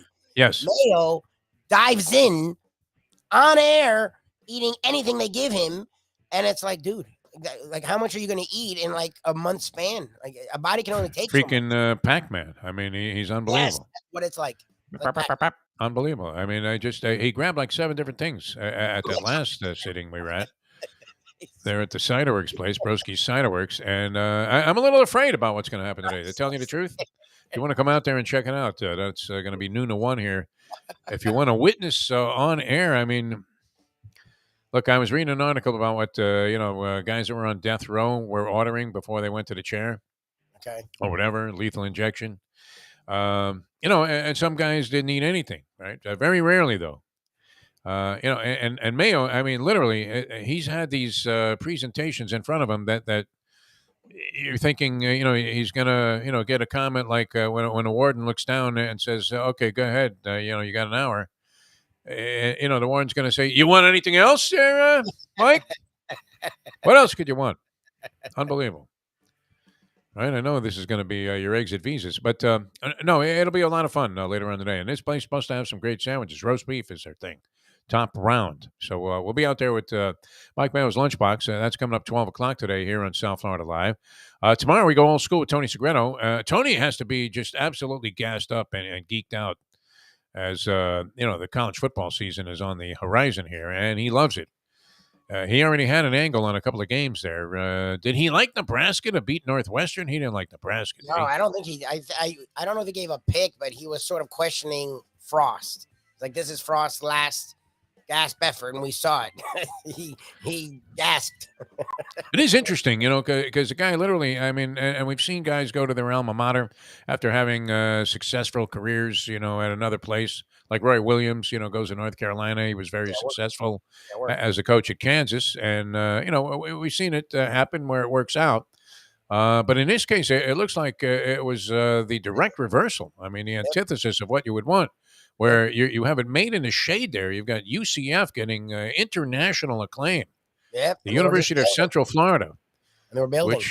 I mean, they have been on the map, I guess, coming on as a school of choice because they have 80,000 students that got rejected from Florida and Florida State. Not to diminish it, my son went there. I was fine with it, right? I mean, wasn't like I was, a pillar of academic achievement in my lifetime either. Hey, look, he made out well for himself, the kid, right? He's doing great. Yeah, he's doing great. Yeah, so, I mean, you never know how that's going to play out. But the UCF football program, certainly, I mean, it was all right. No, but it wasn't a monster. And Frost builds him up to this point where people are on campaigns saying they should be the national champion. They got robbed. We was robbed. Yep. Goes to Nebraska, and man, I mean, you talk about Yeah, that was stupid. Rodan size egg over there, Oh, including just a humiliating loss in front of the entire nation of Ireland who's witnessing this football, and they realize, wow, a bozo move by a coach. And now, see, I'm a fan of the onside kick attempt there. I don't mind it. Yeah. If it doesn't work, you still have a chance to stop them, which they also were incapable of doing. So, I mean, to kill the guy over that, obvious turning point in any game when you're giving them the ball back after they, looked like they were going to be hopelessly out of the game, and you had all the momentum going. I mean, it's a huge swing of all mo, but can you really fault the guy? I mean, if guys never take chances, we're the quickest to condemn their coaching acumen and, the fact that they're conservative as Attila the Hun, right? Yeah. So, you got to, but the fact that it backfired was just unfortunately part of the story of this tailspin that this Scott Frost career has been on ever since he left what looked like it could have been a dream situation. Yep. Obviously, he could have named his place, right? Or is he Lincoln Riley coming off the campus there of Oklahoma? Sure. Scott Frost, everybody wanted this guy. Yeah, the UF wanted, he was a wanted guy, and now no one's going to want him. He's going to be coaching in the XFL or somewhere in Canada. You got a coat? Yeah, exactly. All right. Well, he must. In Nebraska, it gets cold up there, too. All right. Well, we have to run. And it's been great being with you all morning long. Really had a lot of fun today. Thanks to Dave Hyde for joining us. We'll see you at 12 from Top Round. We'll be on the road today and tomorrow with Mike Mayo's Lunchbox. Tomorrow, La Spada's Original Hoagies, Lauderdale by the Sea. And I'm looking forward to it. You know that Mayo's going to rip me for ordering the tuna on whole wheat, which I love. I presume they're going to go crazy, too, because a lot of these... And that's what I meant to say when we got to get out of here. But what's happening is these people are watching what we're doing, and I appreciate it because I'm getting to eat for like a week off these places. Yes. So one place is outdoing the next place, is outdoing the next place. But that's my fear is, first of all, this place today told Mayo to wear stretchy pants. So I don't even know what the hell that means. No, that's not good. Yeah, La Spada's is known for pouring it on. So what the hell are they going to? We've been in connection with them for years. Like, and he's had this weird thing with La Spada, so he's going to try and compete with them. Like, I'm scared to death tomorrow. What the hell that meeting of the minds is. I mean, do we have to bring like a plastic body bag? I mean, to the remotes? And that's where we put the logo of the station on, South Florida Live? I don't think so. No, Mayo's he's counterbalancing that with the the walk of life. He seems to be somewhat engaged in that, although every day it's like less and less. But that'll keep him going. He's young enough; he can bounce back from this. I really believe he can. I hope so. I'm freaking out. We'll see what happens today. Tune in. Be a lot of fun. I don't know. I mean, if he uses that same technique again, where he just grabs the shit and shoves it in his face. Kind of a turnoff for us participating in that, right, Lubie? And you hate to ask the guy to make you like a separate burger, but I'm with you. I still have leftovers from that Friday thing, and I'm looking for. I was gonna sort of consolidate it all and maybe even toss it out. And I said no, this stuff's too good. I'm gonna hang on to it for another couple of days. All right, we'll see you guys 12 o'clock today. Thanks for tuning in, everybody. For Mike Lubie Lubitz. I'm Jeff DeForest. Tomorrow, Tony Segreto. Thursday, the Hialeah Park Trivia Challenge. Friday, a full-blown degenerate Friday with all kinds of degeneracy to engage in. It's just going to be a heck of a party on Friday's show here. So join us then, 7 to 9 here Eastern, and you can follow the archive. Subscribe to the YouTube channel, South Florida Live, and Lubie will be delighted because then we can say, hey, look at this. We got people. We'll see you tomorrow at 7 as we leave it on that. It's 9:02. Let's go to eat a damn snack. Look what they done to my show.